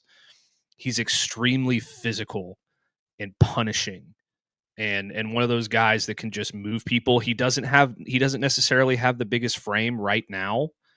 I gotta look up his size real quick, but I got 6'4", 270 down. Yeah, 6'4", 270. By the time he goes through a year in the weight room at Texas, he'll probably be up to 295, 300. He's going to be a player, and he's going to be one of those guys that you look back a couple years from now and you're like, oh, I remember him. This is the guy that is just moving people off the ball. And he's tough nosed, and he's extremely physical. So he's a great signing. You also get a couple guys for that secondary as Texas is trying to kind of have to rebuild that with losing some players, and Samari Matthews, Hayward Howard as well, as long as some other guys a little bit lower on the rankings, but some good players there for you as Matt. I've heard a lot of good things about Samari Matthews, especially. Yeah, Samari Matthews is a good player. It was a big get to getting him out of North Carolina. Yeah. He's a hold on, I'm scrolling back down to him on my list here. Where did he go? Anyway, this guy's going to play, I'm just kind of going off the cuff here. This guy's going to play field corner very similarly to here we go. 6'1.5", 190 pounds. He exudes confidence. He's got size. He's physical. He plays really good in press coverage, and he's going to be kind of a boundary corner type, a la Malik Muhammad or something like that coming up here in the future. He's another guy that could play very early, because we don't know what this secondary is going to look like next season. I mean, Cade Phillips we know is going to be there. Manny Muhammad's probably going pro. Jalen Gilbo's gone. So you're going to have to do some things at corner, and he's a guy that as a true freshman, kind of like Cade Phillips this year, could step into a big role and play a lot. Who else in this class, Matt, are you looking at and thinking maybe early impact, maybe the project you really like? Who else is in this class that stands out to you a little bit more than maybe some others? One of the guys I really like a lot is James Johnson, 4-star defensive tackle out of Northwestern High School in Miami. 6'3", 285 pounds. He's one of those incredibly twitchy and explosive defensive tackles that can get after the quarterback and be very disruptive. And given the turnover that Texas will probably have in the defensive tackle room with a couple of guys going to the NFL, I think that he could potentially, be a guy that gets into the mix. If you get Hero Kanu back, maybe you don't need him to be there in terms of instant impact, but he's going to be a really good player for Texas for a long time to come. Kosi Okpala out of Maid Creek in Katy is another one. He's 6'2", 230 pounds. He really reminds me of the Trey Moore, Brad Spence type that can come off the edge and be a really elite pass rusher, but he can also play an off-ball linebacker role and roam sideline to sideline. Really exciting player there. And then let's see, I think there's one other guy. Trey Davis, the guy that they flipped yesterday from UCLA. He played both ways in high school. He's got elite ball skills and elite coverage skills, but he also plays really heavy in the box and can help out against the run. He's going to play safety, obviously, but he's got receiver type skills. And so he could be a ball hawk type safety that forces a lot of turnovers in the future. And he's 6'1", 185 pounds as a freshman. He's going to be a big play guy there for them. And then kind of an underrated guy that I think could end up having an impact at Texas by the time it's all said and done is Cohen Brown, the receiver out of Waxahachie. He's only a 3-star recruit, but he's got a lot of explosiveness, and he's a vertical threat, and he's very sudden with his feet. He reminds you a lot of Gavin Holmes out of Baylor, who's been a really good player for them for a while. So maybe not year one, maybe not even year two, but by the time he comes around to his third year in the system, kind of like DeAndre Moore, he could end up being a big impact player for him. Yeah, I mean, also to throw in there, Texas did get the number 4 punter, the number 5 kicker. They got some decent special teams because you got to replace those every year. So you like to see that they're still going out and getting guys that you feel are, they're not necessarily 5-star kickers or anything like that, but they're kickers and punters that you can at least go, look, we may have to get another guy in the portal, but now we feel we have somebody that we can kind of develop under our tutelage, continue to be in that position. We're not going to get stuck if you don't get the guy in the portal. You don't ever want to get in that world either. So, you get some good players in this class, though. It does see a good class. You can tell how ratings and rankings in college is going to be because, we'll say it's the number. I've seen it be a number 7 class. I've seen it be a number 8 class. And now I didn't realize that ESPN had them at 2. Yeah, that's wild. But that'll tell you they're really high on some of those players a little bit more than the others. But yeah, it's going to be big to when we put this together. Was there any position, Matt, that you really thought they would have attacked a little bit more, really wanted? I know the defensive line was probably the most disappointing one today. Mm-hmm. The interior defensive line, because you did lose 2 guys in the interior defensive line. Is that the position, or is there somewhere else that you thought maybe they would attack a little bit harder? And things could still happen because when 2 guys switch, it does adjust your budget. Yeah. First of all, Temple of Brutus, Chris Henry Jr., I'm sure he's driving you insane. I don't think he's going to end up at Ohio State. It kind of sounds like Oregon there. That could change. I do know that Texas made a massive push for him, we'll say.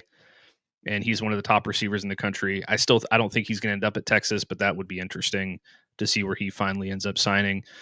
But yeah, I think defensive line is probably a little bit disappointing considering you lost Corey Wells and Rodney Cleveland on the same day. But you also flipped Jamarian Carlton from Baylor within the last couple days. You already had James Johnson locked in there, so that's going to be big. They still got 2 guys coming in that are very talented. The other position that I kind of wanted them to hit a little bit more that they didn't necessarily hit as much as I would have wanted to is obviously offensive line. They got Turntine the third. They got Nicholas Robertson, who's massive. I think he's listed at 355 pounds on the official signing day sheet. And they got the flip from Stanford and Caden Scherer. They were in on some other guys that I think that they really wanted. Malachi Lee, that ended up signing with Michigan, really came down to the wire there, I believe, for him. He would have been a guy that they really wanted. Obviously, they were in on Felix Ojo for a while. That didn't end up working out because NIL and Texas Tech made a huge commitment there. But you can be kind of nitpicky. I think that they hit everything that they really needed to hit with enough in this class where they're confident in what they're going to have going forward, and it still allows them to really address the transfer portal and bring in some guys we're probably going to have to redo our list of amount of the transfer portal guys are going to bring in based on what happens tomorrow. Don't worry, that is tomorrow. We will talk more about what Texas does have the need for, and start to look at, okay, in the portal, how do they got to go after? Sark did address it. I mean, you could tell the offensive line thing is not lost on Sark that he even brings up. Guys, I get it. This isn't the class we wanted to have in recruit on the offensive line. This wasn't the season we wanted to have on offensive line. Do not worry. We know about it. We are going out to try and bring in that offensive line in that portal and try and bring in some of those guys. So I think we see that, they're going to address the interior defensive line tomorrow. The conversation is a really interesting one because there's some guys who could walk away from the program this year, and there's some guys who could stay, and that kind of changes up what your plan is there. We can tell Sark hasn't really gone too far into the discussions with players yet, but that will start to happen pretty much next week, is where you'll start to get more and more people if they're going to enter the portal, if they're going to enter the draft. So he'll have a better idea of what they're looking for in the portal come next week. I believe probably next week is when we'll start to get the first portal news out of some of the guys there that you'll start to see. Okay, this guy says he's walking away. I've already written the Trey Owens hitting the portal story. So, well, yeah, we know that one. That one would blow your. If he doesn't leave, then he has a major injury. Like that's all that means. Is if he doesn't leave, there was a complete other reason why he didn't play. But at the same part, that was, we know that we'll start to get that news coming down. You know, you are waiting basically for the college football playoff poll to come out. And then you're waiting for them to say you're either in or not, because those discussions are a little bit different if you're in versus if you're not. So really, you're just waiting for that final one to come down. I think on Sunday, right, is when they do that final college football playoff. I believe so. Yeah. So I think it's on Sunday, and then it'll be the push through that. All right. Matt, we're going to take our first break. When we come back, I do want to talk a little bit about college football programs and their assistant coaches or their coordinators, because I want to get your opinion on the Charlie Weiss Jr. news that we saw today. We can talk about it with Brian Hartline as well. I don't know if he's going to be there or not during their playoff run now that he has taken a job at USF, which, by the way, Penn State, what the hell are you doing, Penn State? Like, it is insane. They are scraping the barrel, and people are still like, nah, pass. I don't know what's happening there. And James Franklin is making them pay on recruiting day, by the way. So Virginia Tech's flipping a lot of guys. But we'll get more into that because I want to get Matt's opinion on this, on the Charlie Weiss Jr. and the other coaches about that. And then on the flip of that, we'll talk some Texas basketball. They are playing Virginia tonight in a big game, so we'll talk a little bit about that as well, and then get into our NFL talk, the NFL power rankings, and some of the teams happening there, maybe some coaching hot seats if we have time. We'll get into all that and continue to talk with you guys. Text line's open. Chat is open. We're going to be back in 2.5 minutes here on Open Gym on Texas Sports Unfiltered.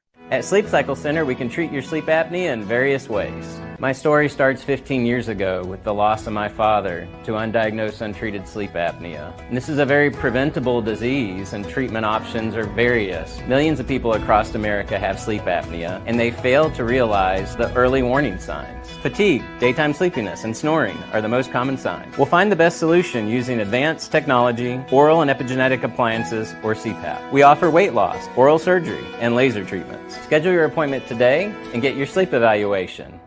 If you're looking to remodel a kitchen, renovate your bathroom, or maybe add some new life to your outdoor space, reach out to our friends at McCall Custom Homes. They are custom home builders and renovators here in Central Texas, and they've been doing it in Central Texas for more than 40 years. It's a father-son team with a ton of experience, and all of that experience is here in the Austin area. So they know what it takes to turn an Austin area home into something truly, truly special. Right now, our friends at McCall Custom Homes are offering free estimates to TSU listeners so they can come out to your place, hear your vision, they can tell you what they can do, and then you can go from there. Don't just take my word for it. Check out their website, McCallCustomHomesATX.com. Look at the gallery of jobs they've done over the last 4 decades. And then when you're ready, again, reach out to them and they will come to you. McCallCustomHomesATX.com, or you can call or text Mike McCall directly at 512-633-9580. It's McCall Custom Homes. We build value into your home.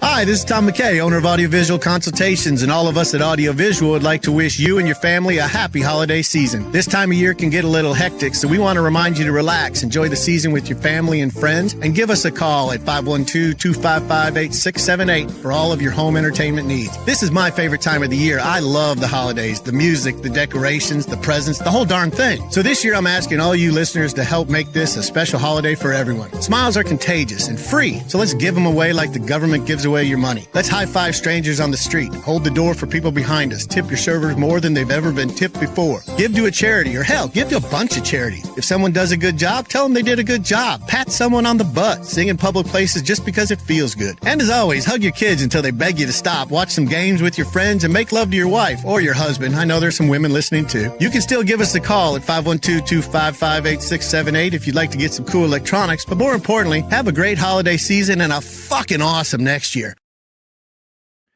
Welcome back here to Open Gym on Texas Sports Unfiltered. Myself, Patrick Davis, alongside Matt Galatzan of Texas Longhorns on SI. And of course, you, the third member of Open Gym, text line's open, 512-222-9328.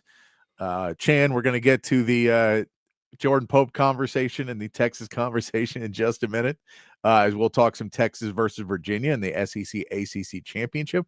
Watched some good basketball of that last night. Watching Duke barely beat out Florida and North Carolina barely beating out Kentucky. So the SEC needs some more wins in that one against the ACC right now. So Texas is going to be taking on Virginia. It's a home game, which is nice. You like to see those games at the Mood. Hopefully it will be a crowded Moody Center. Tickets don't seem that bad for this one. So, if you still want to get some, go out there and support the team tonight. It's a later game. It's at the 8 o'clock level of game, so you still got plenty of time to go out, get some tickets, and go support the Longhorns tonight at the Moody Center if you want to go watch that game. But, Matt, I teased before the break, I want to talk to you about something I was reading this morning, that we know Lane Kiffin was headed to LSU. And on that, apparently the tarmac told players and apparently told staff that if they weren't on the tarmac, if they weren't getting on the plane with him, he was hiring somebody else, giving ultimatums. Charlie Weiss Jr. was one of the people to get on that plane and head to LSU with Lane Kiffin. He has had a long-standing relationship with Lane Kiffin, but he is the offensive play caller. So we know Golden is the guy running the defense. He will be fine still doing that, but it would be a big shock to change your offensive play caller. Head coach, maybe not even as much as the offensive play caller. So Lane Kiffin now, in all of his niceness and everything else, has allowed Charlie Weiss Jr. to come back and be the offensive coordinator for Ole Miss during these games. But, Matt, I wanted to get your opinion. Is there trust with Charlie Weiss Jr. that you think you got to play, you got to dance with the devil a little bit to be able to have any chance in this, and you got to have your same play caller? Or is it not necessarily worth having someone in there who may or may not be a rat at this point trying to pull some of your players out in the transfer portal? Well, I think that Kiffin and Weiss are two different conversations. I do. They're definitely way different. I say there's no chance you let Kiffin do it, but Weiss is a little different.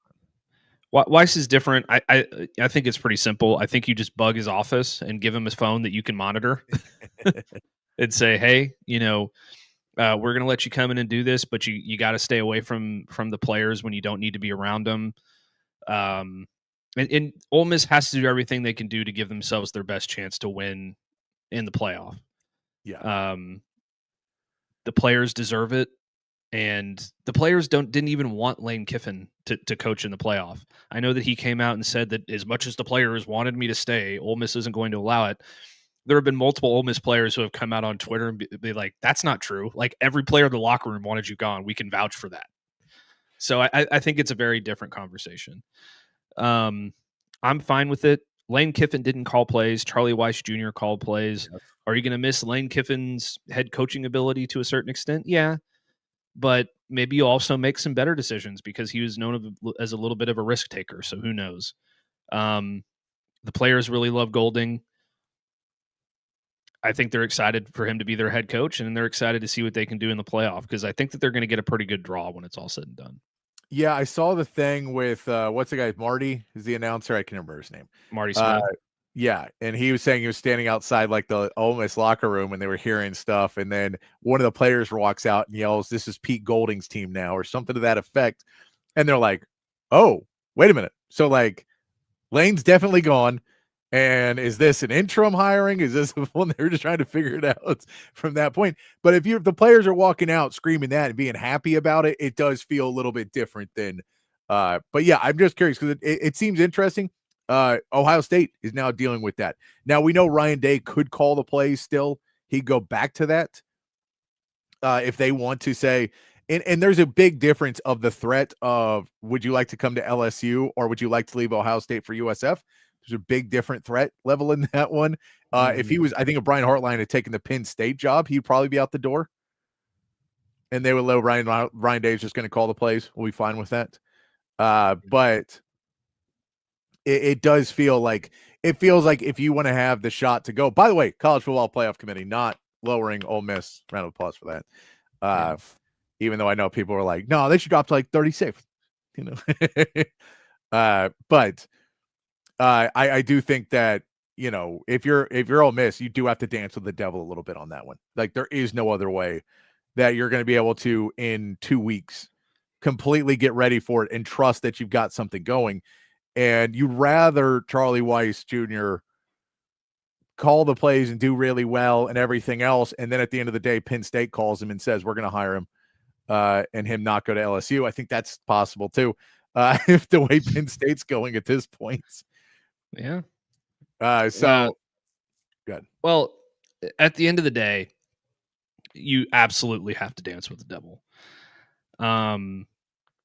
We don't know the next time. Like, if you're Ole Miss and you're the athletic director, Keith Carter, you're sitting there and you're like, I don't know when we're going to be back in this opportunity to get here, because we've never been here before. We might not get here again for a really long time without Lane Kiffin. So we might as well take every advantage that we can get and go do it. I don't think Charlie Weiss Jr. is going to be able to sit there and recruit players to the same level that Lane Kiffin could do it. A lot of weird stuff coming out about Lane Kiffin recently, by the way, like the hot yoga stuff. Well, it's almost like when you coach at a school with a little bit smaller campus and a little bit smaller area, that they can hide a few things for you. And then when you leave and go to a school that's run by the state and LSU, some of that's going to come out. Like, look, I don't want to be bringing up old stuff, but there was stuff about Chris Beard in Lubbock that nobody brought up or talked about, but everybody knew it was there. And then it came to Austin, and all that stuff reared his head pretty quick. Yeah. Hugh Freeze got found out pretty quick about his hooker problem in Oxford. Yeah. Yeah. So it's like, it's a thing of, you know, some of these schools can cover up some stuff. And then if you walk away, it's like if you got a really small wiener and then you treat your girlfriend really bad, she's going to tell everybody.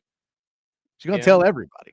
So you don't want to walk away from that. So, you know, you got to keep dating her for a while and then let her break up with you. You don't want to go the other way. Yeah. Ole Miss isn't the only one dealing with this either, by the way. Obviously, you mentioned Brian Hartline.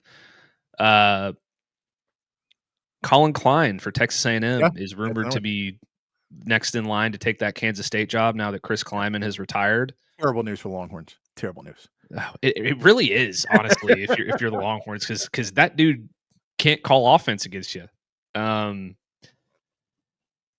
That's going to be really interesting, because I think that the rumor that I've seen most recently is that Holman Wiggins, the wide receiver coach, is going to eventually take over that offensive coordinator spot. But I believe they're going to let Colin Klein call plays in the college football playoff, because I don't think too many Texas A&M kids are going to be heading to Kansas State anytime soon. Yeah, you can't. No, I that's another one. Now, look, and we also know A&M's a little bit on it because they lost Schlossnagel and he took people. Then they lost Buzz Williams, or fired Buzz Williams, and let him stick around and steal all the players. So, like, maybe they're going to be a little bit more careful about it this time. But again, yeah, you're not stealing many of those players. I don't know what K-State's NIL budget is, but I'm guessing A&M's bigger. Just a guess. Well, say what you want, Aggie fans. You made a really good hire with Mike Elko. The rest of the coaching stuff that has happened at that school over the last few years has been bizarre. Yes. Yeah. No. To say. But yeah, I was just curious your opinion about that as I was seeing it, because it's questionable. And yeah, you're right. There's at least 3 major schools in the playoffs right now whose coordinators are leaving to take other jobs. And with the transfer portal and with everything else, it is questionable. Charlie Weiss Jr. just happens to be the one that is leaving to be a offensive coordinator in another place, and it's the only other major power 4 to major power 4.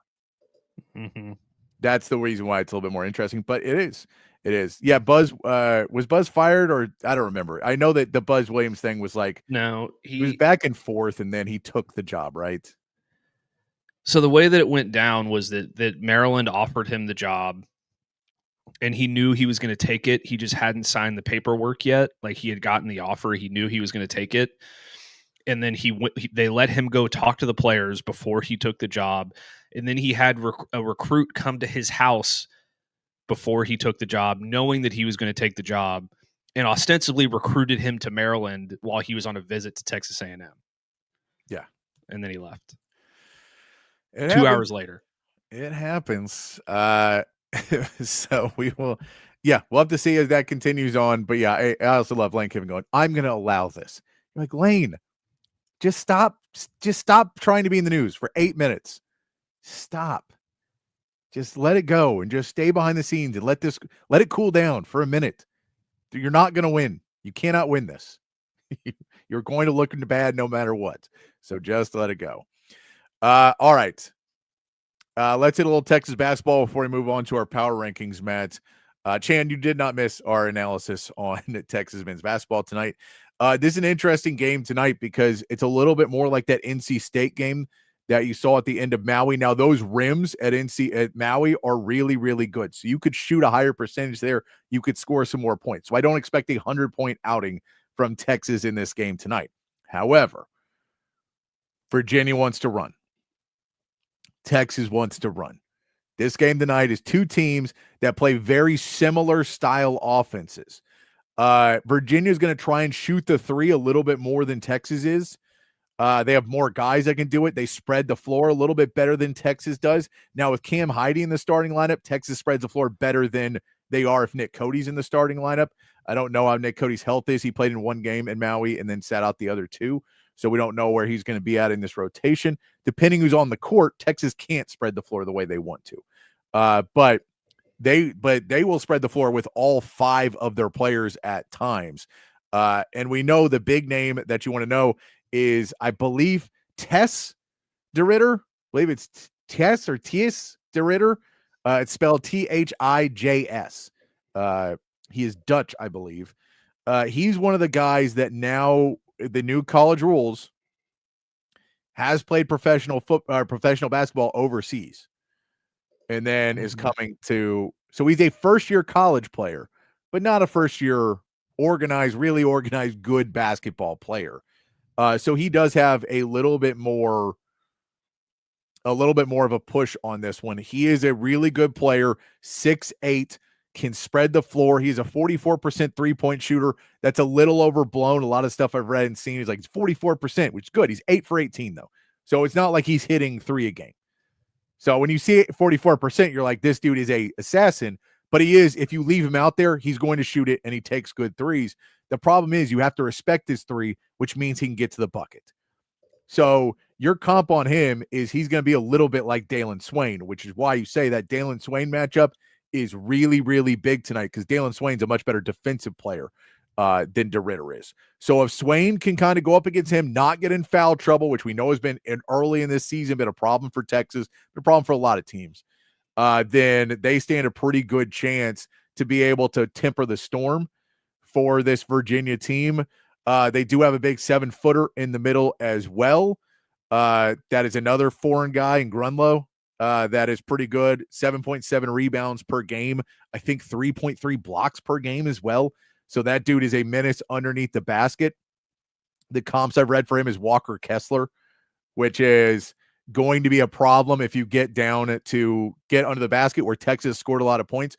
What they try and do defensively, Virginia, is mid-range. They want you in the mid-range. It's the analytically worst shot in the game of basketball.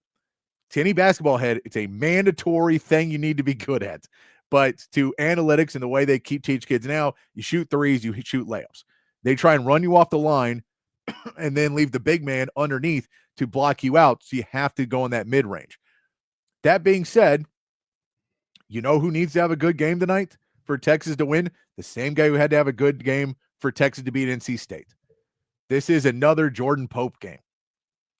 This is why you see Sean Miller trying to trust Jordan Pope more, because in certain games, his skill set works really well. He has been the only guy that he really trusts to run that offense the way he wants to run it. To answer your question, Chan, their starting point guard is 5'9", 5'10". So it is not a mismatch of height so much. But the reality is there's a lot of there's going to be a lot of running. I wouldn't say first to 80 would win, because I think you're going to go back and forth a lot. And I think there's going to be a game of runs, Joe. So I think one team could be up 80-55 and lose the game. Like if you just don't, because here's the deal. When either team stops is when the problems happen. So Texas lets teams back in games to kill clock. That's when you let those guys back in. That's how you lost to Arizona State. You stopped trying to score. You started playing half-court offense and dribbling too much. And this team's not good enough to do that. There's no one on the team. Like, the Rockets in the playoffs last year just kind of got screwed at the end of games. And so they went out and got Kevin Durant. There's no Kevin Durant on this team. Last year you had Trey Johnson, who you trusted to be the guy in the half court. Hey, when we need buckets, but you didn't have the rest of the game figured out. Texas needs that guy this year, and you're maybe hoping it's Dalen Swain. They've given the ball to Tremont Mark a couple times, and he hasn't really come through. And look, I get it. We have Dalen Swain's got to hit his free throws. We know that. That also cost us that game. But Texas offense really slows down, and so there is that question. If you get up, you're up 15 points or 20 points or whatever you're up, and you stop playing, all of a sudden the other team starts going, because every time you miss, you're flat-footed. You're not, your blood's not pumping the same way, and they're running. And their adrenaline's pumping, and you've already shut your adrenaline back down because you're just trying to hold the ball at this point. That's how you get those games to come back. But it should be a good game tonight. The Testa Ritter is a guy to watch, though, for this team. He's going to be a really fun player to watch, and he is one of the beginning of former professional players playing college basketball that a lot of college coaches are up in arms about. I'm really excited to see a game like this. Yeah. Because I love, when it comes to basketball, I love the fast-paced offense. There is nothing that I hate more than a defensive, grinded-out 55-53 game, a la Chris Beard. But this should be really fun. I'm excited to see what Jordan Pope can do with, being matched up against a point guard that's not a size or length disadvantage for him. He should be able to run and gun and get some shots up. It's going to be fun, man. This is a big one for Texas. I think they need a quality win against a power opponent. They got one against NC State. Let's go get one against Virginia. It'll be huge for their resume. I know that Virginia is not what they were a couple years ago when they were ranked number 1, but it's still Virginia. It's still a good basketball team. It's going to be an exciting game. I'm also excited for that matchup with is it DeRitter? Is that how you pronounced it? DeRitter, yeah. I believe it's Tess or Teese or something like that. DeRitter. Him and Dalen Swain. That's going to be a lot of fun. Dalen Swain has been really impressive to me so far. Seems like he's taken a real big step forward from last year with Xavier to this year with Texas. So should be a lot of fun. I probably won't get to watch the entire thing because I've been up since 5:30 this morning and I'm ready to go to sleep. But it should be a good one. Yeah, the Grunlow Modest Voikatitis is a really fun one as well, because you put those two, they're both 7-footers. It's, can you get him in foul trouble? Because if you can get him in foul trouble by Voikatitis just kind of going at him, and now if they put Voikatitis in trouble, you're hurt on the other end of it, right? So that one of how you can judge between the two. Do they let him play? Do they get him in foul trouble? If you take him off the court, all of a sudden Texas can attack the basket now. Because you're taking the primary shot blocker off the court. So I think there is some issues into that as well, as that really will mess up what they're trying to do if you can do that. But yeah, these are two teams that want to run. They want to run. And I get and Chan, I'll say this. I get the Jordan Pope thing, and you just kind of have to knock Jordan Pope last year out of your memory a little bit and say, I don't expect the world of him, but we also know what Sean Miller is trying to do. And Sean Miller is trying to get a team that can play this fast-paced style of offense and be the cornerstone of it. And then we'll figure out defense with guys like Dalen Swain and Tremont Mark and Kendall Weaver and Voikatitis, and we'll figure it out. We may have a weakness, but I need a point guard. I need one. And I can't put a small forward out there to be it because they don't know how to do it well enough. They haven't done it their whole lives. Jordan Pope's done it his whole life. Jordan Pope played this at Oregon State. Now, the competition was less, so he could do it easier. But he's going to have to do it. Now, he get in the doghouse tonight because the kid he's playing against on the other side of the ball is a defensive menace. Whenever you play against 5'10 guys, 5'9 guys in basketball, those dudes, there's a reason they're on the court. They're either insane 3-point shooters or they steal the ball a ton. It's like the two things you will always know about those guys. They always have that one super ability. So if he starts turning it over, it'll be a different world of, okay, now we got to put in Wilcher and kind of slow it down a little bit more. We've got to try and figure it out. But, I think right now Pope is a guy he's been riding with. He's been given a lot of minutes. He trusts him. I'll go with Sean Miller. I wish there wasn't somebody else either. I wish there was somebody else too. But, sometimes you got to play with the hands you're dealt. And that's what it feels like right now for Texas. And look, he played great against NC State. So maybe he'll do it again. Who knows? Maybe Jordan Pope will be up for the Naismith Award this year because he takes that NC State game and makes that every game. I know that's not true, but I'm just playing eternal optimist here. Okay, I know. And once SEC play starts, it'll be a different battle. But there's different SEC teams too. Like not every team is going to be the most physical. Let's go grind it out team. And really, what you want to do on those is run the ball anyway. You're trying to run the ball in those big teams and tire their guys out. If you watched North Carolina versus Kentucky last night, Kentucky ran the ball a lot, and North Carolina was winded at the end of that game. And so their offense was pretty much shot because they couldn't hit a jump shot anymore. There's no legs left. They didn't have enough depth, and they got run around. That's kind of the Sean Miller approach to it is, if I don't have the players, then I need to run. I need to tire out your really good players, maybe level the playing field a little bit. It's a method, what you do when you don't have the full lineup. There for National Signing Day, we're pretty happy today, too. I think you can go check out a lot of that stuff on Longhorn Network. That TJ Ford is talking to Sean Miller about the players coming in and their excitement about that, a lot of those recruits. So you can talk to them. You can go check that out after the show as well. All right. Let's hit our NFL power rankings, Matt. I believe I have them in here hidden away. We didn't do them last week, Matt. So we are a short week. We had a short week, so we didn't get to them last week. So they could change a lot now. Now we're a couple weeks past. We know that the Rams are not even a good team anymore. They're one of the worst teams. So no, I'm just gonna start wearing a Stafford jersey every day on this show. I'm just trying to give them a hard time every time. All right, let's see. I don't have it. Let me see if I can find it real quick, Matt. I know this is what everybody tunes into. Patrick trying to find things on his computer. All right. There we go. But starting to look at this NFL team, this is the fun. We're starting to get to move up our Texans and Cowboys a little bit more as well, Matt, which is always a fun thing to do to set up for disappointment later. All right. I believe this is our latest power rankings, Matt. It is, yeah. So we now know we have some good teams in there, but let's see if we pull this up for us. We get this. All right.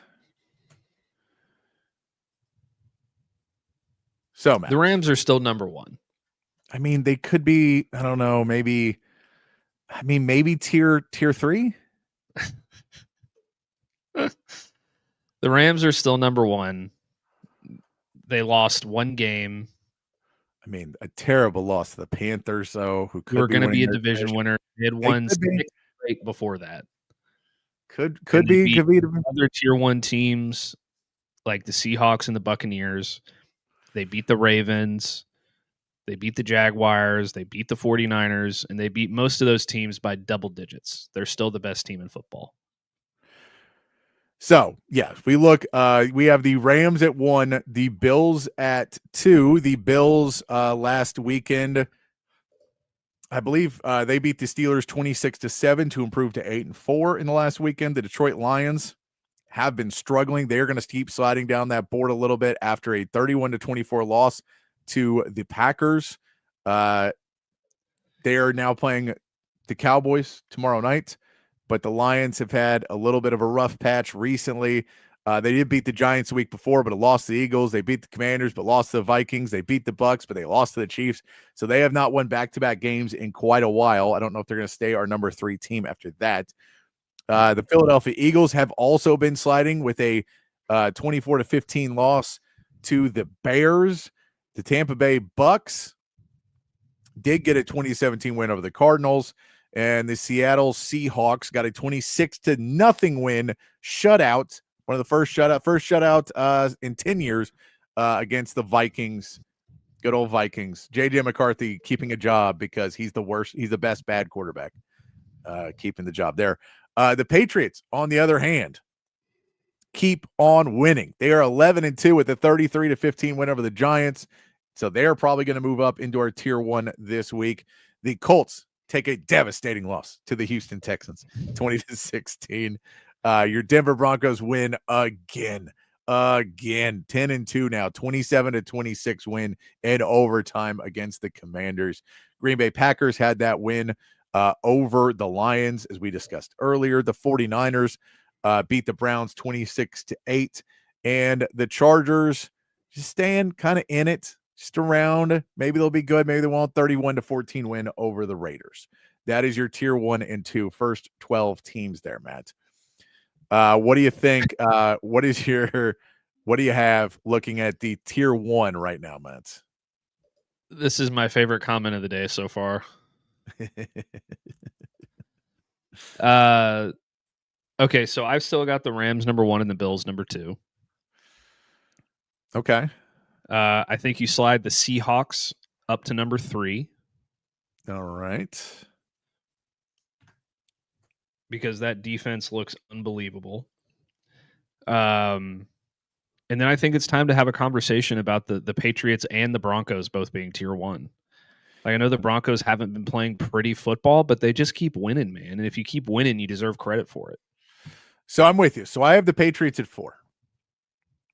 Like, okay. Look, I get they have played an awful schedule, but they've beaten the games that they need to win. Like, if they hadn't beaten the good teams, then I say they wouldn't.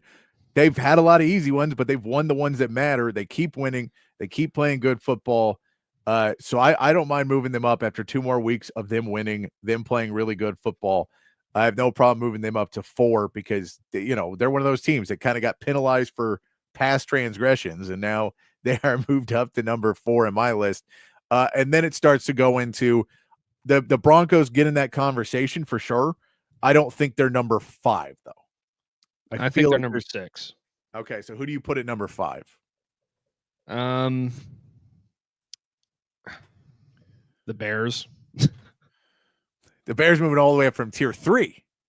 Yes. Like they again, 9-3, they just keep winning. We have to start like taking these records into account at a certain point because the Bucks and the Lions are both in tier 1 and they're 7-5. No, I'm with you because the Bucks and the Lions were playing really well, and then we just keep thinking they're about to bounce back, and they don't. And now we have had 2 weeks to get back into this, Matt, and they have not followed through on their end of the deal. So I do think there are some arguments for that. The Bears are playing really good football. The 49ers are in that conversation as a 9-4 team. That they have to be in those conversations as well. Of these teams that are playing really good football. So, I'm just trying to look and see if there's any way or anybody that I'm like, all right, that person can't be ahead of where they're at. But I'll go and say the Patriots. So do you want to go Broncos, Bears, Broncos, 49ers? I think Bears, Broncos, just because I think the Bears have been playing better recently than the Broncos. All right. So, man, these teams. Hold on, let me pull it up real quick. The Bears have won 5 straight. Yeah. And they've looked really good over that stretch. The Broncos, they're 10-2. They've won 9 straight. But so many of these games have been so ugly. Yeah. I just like you could trade them out one way or the other. I think the Bears are a better team. But okay, I got you. Bears at 5. Man, I'll tell you this. I did not have the Patriots at 4 and the Bears at 5 on any the Seahawks at 3. Any of my list. None of them ever had those predictions. If you remember at the very start of the season, I think we had the Patriots in tier 6. Probably. So they've made it all the way up. They have worked themselves back up by winning a lot of football. All right, now the conversation is who drops out of Tier 1 now? Or do we have 9 teams in Tier 1? Or do maybe the Bucks drop out of that? I think the Bucks and the Lions and the Eagles all drop to Tier 2. Okay, so we have a 6-team Tier 1 now. Do the 49ers move in to Tier 1 at all at 9 wins? Playing good football, getting back to being a little bit more healthy with Brock Purdy there? I think they're the number 1 team in Tier 2. Okay. So we go number 7 then in Tier 2 is the San Francisco 49ers. Now we sit in with the Packers, who did have a big win over the Lions in Tier 2. Outside of that, we're starting to get down to, I don't know if the Chiefs, Steelers, or Ravens, who I know the Ravens have been able to keep winning, but they haven't looked necessarily the same way that they were looking before. What did they do this week? They lost to the Bengals. That's right, 32-14. So they're not sliding up. The Chiefs have been losing. So they lost to the Cowboys. They are not moving up. And we can look at the Pittsburgh Steelers losing, not moving up. So the Bears have moved up out of tier, but Tier 3 is getting really remodeled because none of those teams are still in there. But then we look down at Tier 4 as well. We know the Texans got a big win. They're on the right path. The Cowboys got a big win. They're on the right path. Jacksonville got a win. They're on the right path. The Panthers got a win. They're on the right path. In sentence. Yeah, the Vikings. Yes. And well, they didn't even play JJ McCarthy this past week, did they? No, he was hurt, but I believe he's on track to be back this week. They're going to play even worse then. They didn't score a point. So, okay, at number we got to start at number 8. I think that the Eagles dropped to number 8, I guess. Okay. They're still a good team, but questions are rising. Questions definitely arising now. And then the Colts I go probably Packers, Lions, Colts. Yeah. And then Bucks. Yeah, Bucks taking a huge shot. And I get it's injuries, but injuries matter. It does.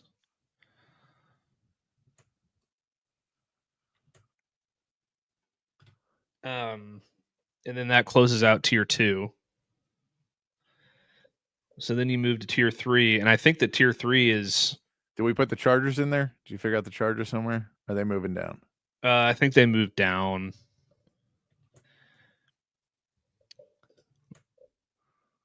So, I mean, you could leave them up there.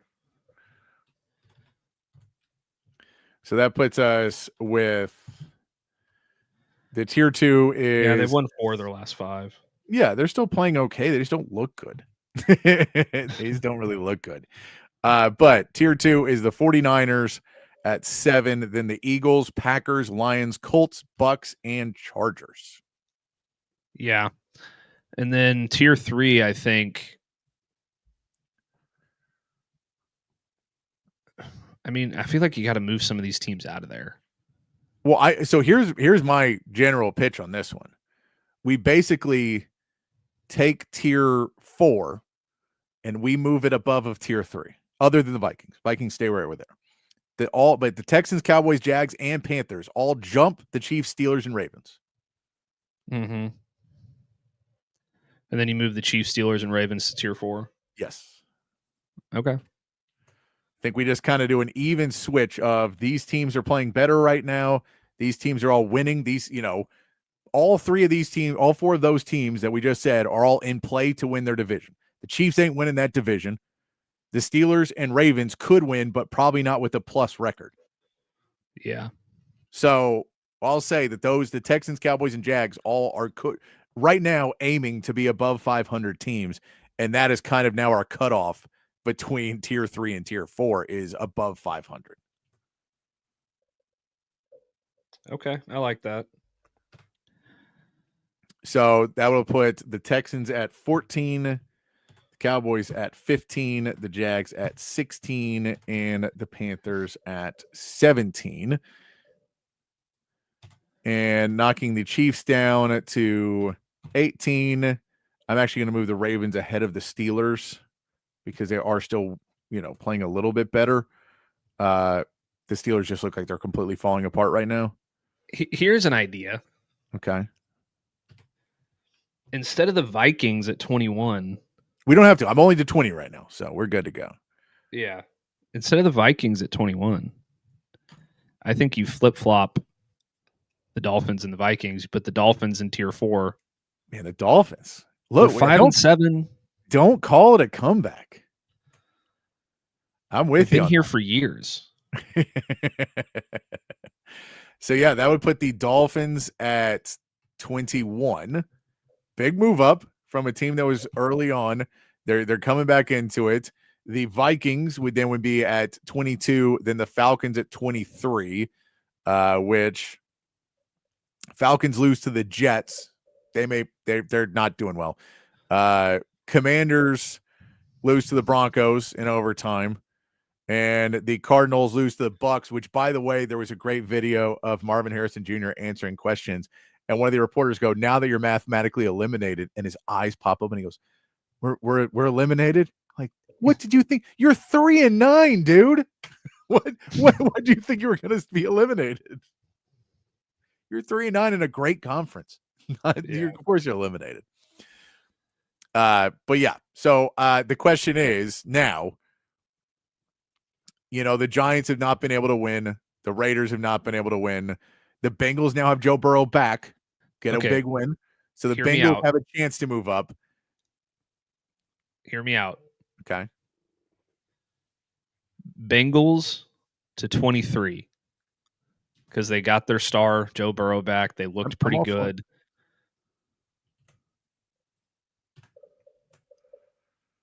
Bengals jumping right back up because when we put him down there too, we did not know if Joe Burrow would even return this season. Yeah. And then honestly, do we have a 2-team tier 5? I mean, that might be the case. I mean, the Falcons are 4 wins.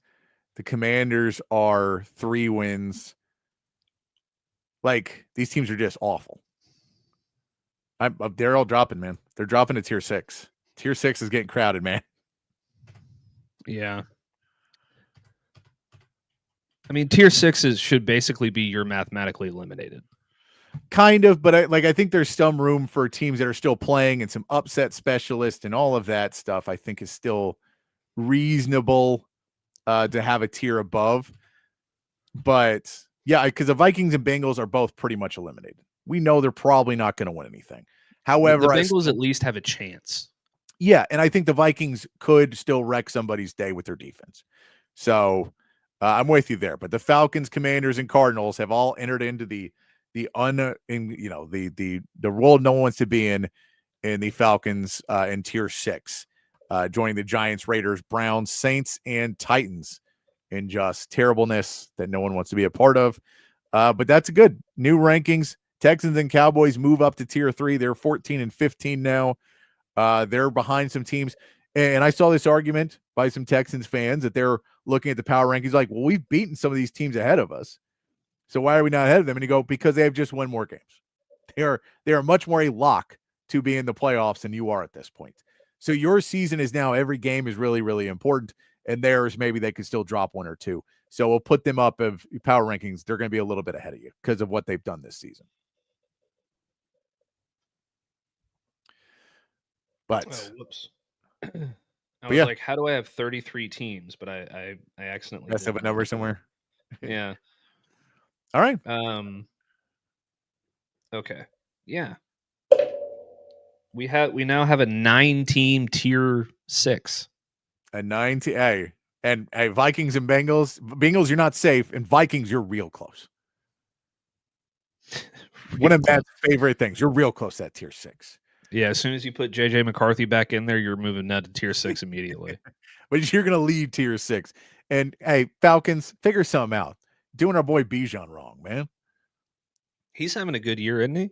He's the best running back in football, and he's just on this terrible team. I mean, part of it is they don't have a quarterback.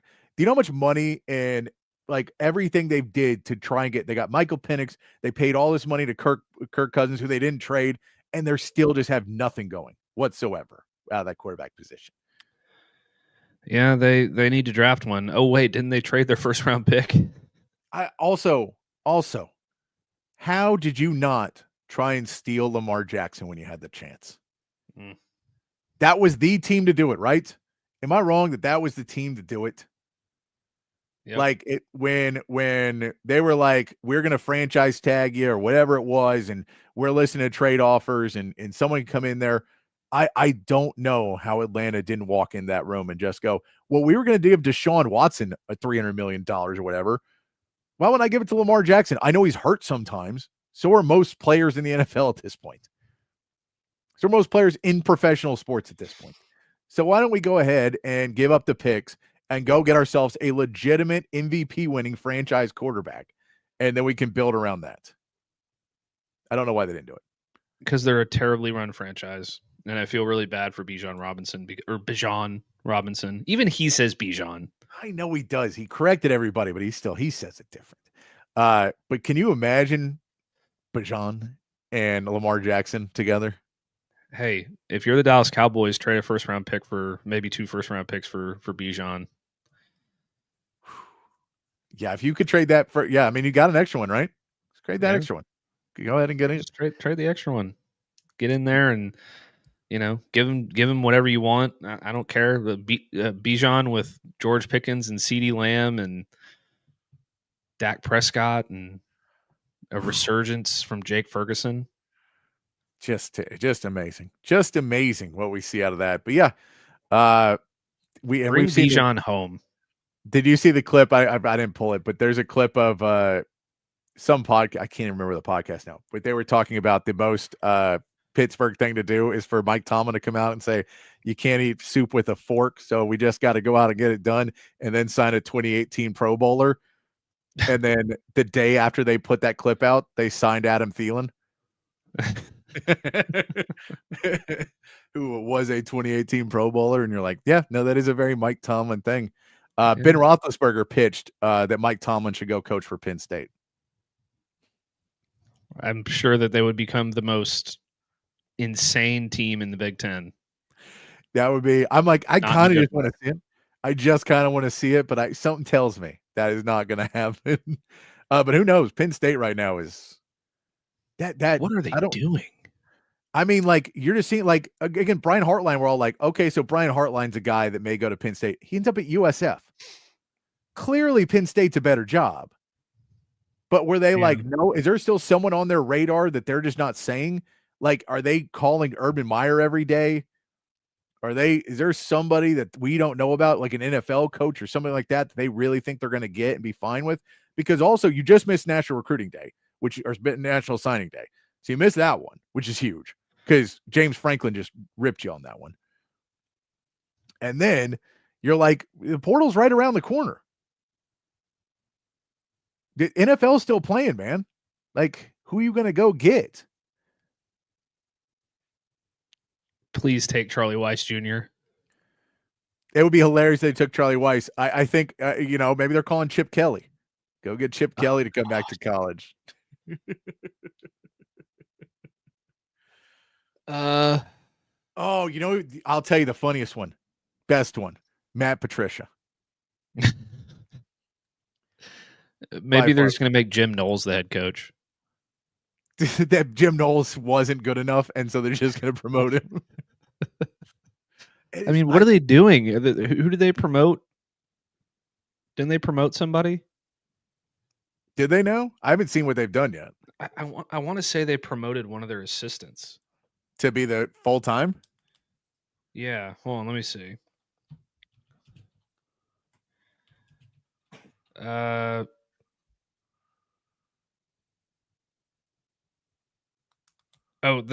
donors are trying to push for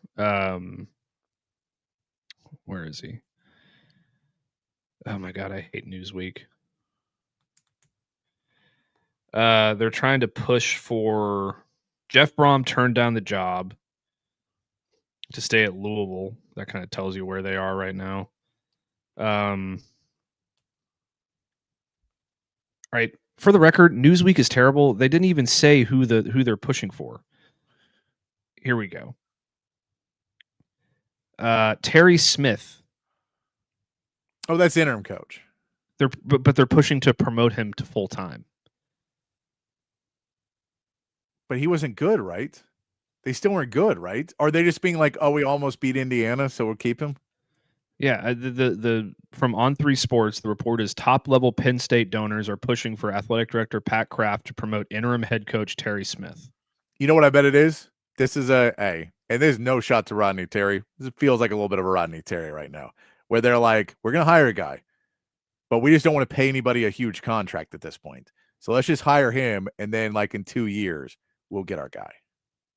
Yeah, maybe. I mean, that's kind of what Michigan did too. It's a complete coincidence that they both have Terry in their name too. I don't believe in coincidences, Patrick. I was listening to something the other day, and someone was like, wouldn't it be great if someone just had a podcast talking about coincidences, where instead of conspiracy theories, they were just like, can you believe if you connect these dots, they're not connected at all? They just randomly, all of these things happen. I mean, all right. Look, I think what Penn State's going to end up doing is they're going to hire Terry Smith as their head coach for next year. And then they're going to wait for the next group of, the coaching carousel to come through next year. And then they're just going to let him go, and they're going to try and hire somebody then. And then, botch it again, lose 2 years of recruits, just completely kill your program. It'll be great. Because here's what I think might happen. I think Alabama is probably going to lose to Georgia in the SEC championship. Yeah. Alabama is going to drop to three losses again. And whether or not they make the playoff after that doesn't really matter. Everybody's going to be like, no, fire this guy. Like, we don't want him around anymore. And then next year, Kalen DeBoer will take the Penn State job. Oh, man. That'd be a good job for him. Yeah. And then Lane Kiffin will leave LSU for Alabama or something. That's what the joke was, that Lane Kiffin, the only reason he didn't say anything before is because he was waiting for the Alabama job to open. He's like, maybe. All right, we got to take our second break. We'll come back, wrap it up here on a Wednesday afternoon edition of Open Gym here on Texas Sports Unfiltered. Hi, I'm Hayden Covert. Welcome to Covert Buick GMC of Bee Cave, your home in the Hill Country for new and pre-owned Buick and GMC vehicles. With beautiful inventory arriving daily, including the GMC Yukon, Sierra 1500, and Buick Enclave, you'll be certain to find the perfect vehicle at an incredible deal. Our service department is also open for all your vehicle maintenance needs. Visit us today for a test drive. Covert, born and raised in Austin. We are professional grade. Altstadt Beer, the best beer that you can find all throughout the great state of Texas. Y'all know I've been a fan of Altstadt for years now, and if you try it, I think you will be too. If you've already tried it, you know exactly what I am talking about. Altstadt is brewed locally in Fredericksburg, but available all over the state of Texas. So if you're tuned in Austin, San Antonio, Dallas, Houston, it does not matter. You can find Altstadt at a local grocery store or liquor store. They've got a bunch of different brews, something for every beer drinker out there. The lager, the Kolsch, those are their two flagship beers, both award winners. They are fantastic. The Altstadt Light sacrifices on calories but does not sacrifice on the taste. They've got great pills, tons of great seasonals as well. I'm telling you, one sip and you won't go back to the other beers you've been drinking in the past. It is the official beer of BK. It should be the official beer of you as well. It's Altstadt Beer. No impurities, no regrets. Hey y'all, I'm Camille McKay. And I'm Tom McKay, owner of Audiovisual Consultations. The old man and I are here to give you your summer weather forecast. It's hot. That's right, kid. Which means it's time for pool parties, grilling burgers, and taking a beach vacation, right? Well, I don't know about a vacation, but Audiovisual brings more heat than any tropical destination. It was worth a shot. I'll settle for some outdoor speakers. You know, Audiovisual can do a lot more than that. We provide outdoor video screens, audio systems, landscape lighting, even solar shades for your patio to keep the Texas heat at bay. Well, I'm sold. Let's wrap this up. I'm ready to lounge on a floaty and listen to some smooth jazz. Well, that sounds wonderful, but some smooth reggae is the way to go this summer. Good thing we can listen to both with the Sonos sound system. I call dibs on the floaty, though. Peace out. Kid, wait a second. Give us a call at 512-255-8678 or visit us at avconsultations.com. That's 512-255-8678. Welcome back into Open Gym here on Texas Sports Unfiltered. Wrapping it up here on a Wednesday afternoon. Honorary meathead today, Matt. We get to see. I was going to say Baltimore for giving Mark Andrews a new contract so quickly, but they all offseason were like, we're going to trade him. We're going to trade him. And they just gave him a new 3-year deal. So that one's surprising. But really, it's the Los Angeles Clippers for the honorary meathead for cutting Chris Paul randomly throughout the season. Apparently him and Ty Lue were not on speaking terms, which is crazy to say, that a player and his coach were not on speaking terms for several weeks before this. But apparently the Clippers, the plane their plane had some issues, so they got delayed taking off. So they were like flying home when the news broke that Chris Paul had been released from the Clippers. So they're like, oh, this guy that we all love and respect is getting cut now. Cool. So our season's over. We're having an awful year, but the Clippers not doing well. But yeah, the way that went down, it'll be really interesting to see where Chris Paul ends up. I can't imagine that's how his NBA career ends. He's already said he's retiring at the end of the year. There are some people fighting for him. They want him to end up on Oklahoma City because when he ended up there and kind of started with this team of young guys, and he was, a really good factor in getting that team ready to go to win the title last year. They thought it'd be nice to have him go there, but I don't know if he wants to go to a place like that and maybe not really play. So it'll be questionable. We also saw Giannis today, apparently talking to the Bucks about possibly being traded now. So that's another interesting piece in the NBA. Just hoping that Wemby comes back soon for the Spurs. We're just hoping that Wemby comes back soon. That's all we're hoping for now in the NBA. I just hope that Giannis doesn't get traded to the Mavericks because they don't deserve it. Unless they trade Anthony Davis. Well, you'd have to. You have to trade Anthony Davis and that to make contracts work. You trade Anthony Davis, you get Giannis, and then you figure out a way to get Luka there when he's a free agent. He loves Giannis. I don't think there's a way to make that trade.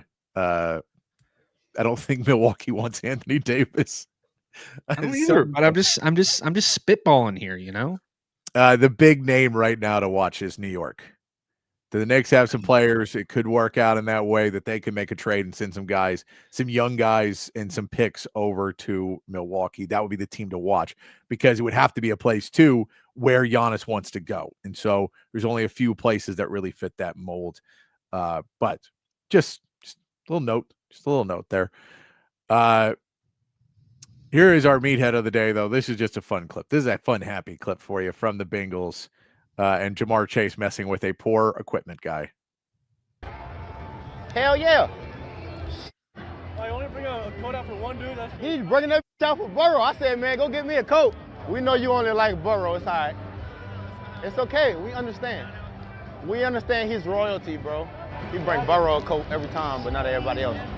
I said, I know Burrow royalty. Yeah, you give it to Dre. Let Dre be the special person today. I feel pretty special. Even though we know Burrow is your royalty, bro, you ain't got a lot of us, bro. He's priority. He's priority. Who's your first, man?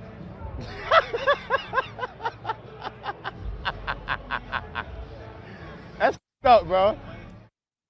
There's Jamar Chase getting mad at the guy who brings the coat out for Joe Burrow, and then them trying to all get it while Joe Burrow wasn't playing and trying to get the coat for themselves. Fun to see that of just messing around with the equipment guy. I mean, Joe Burrow's a quarterback, man. Quarterbacks get preferential treatment. That's how it's always going to be. I just love that the guy wasn't playing along. You see the guy like, nope. Like you can tell he's just joking. I know. The manager's like, it's not personal, bro. It's not personal. And then he finally goes, he was here longer. And he's like, come on, man, I'm just messing with you. Why are you answering this? Like, guys, there's rules and regulations to that. And you're like, yeah, he makes a lot of money and he's the quarterback. He gets it. We get it. It's all right. That's why we're making fun of you. Because it's not your decision. You're not running out and handing it to the guy you want to hand it to. It is you're being told where to go with it. But yeah, Fun stuff there. All right, we got to get out of here. We'll be back tomorrow. We'll talk a little bit more tomorrow about what Texas needs now that we know what their signing class, or at least most of it. Who knows? Talk to Texas. They said they're still working on some players as we speak. So we'll get into that one a little bit more. We'll recap Texas versus Virginia in that game as well, and a whole lot more when we come back tomorrow here on Open Gym. But until then, be kind, be safe, keep your underwear clean, and we'll see you right back here tomorrow for more from Open Gym.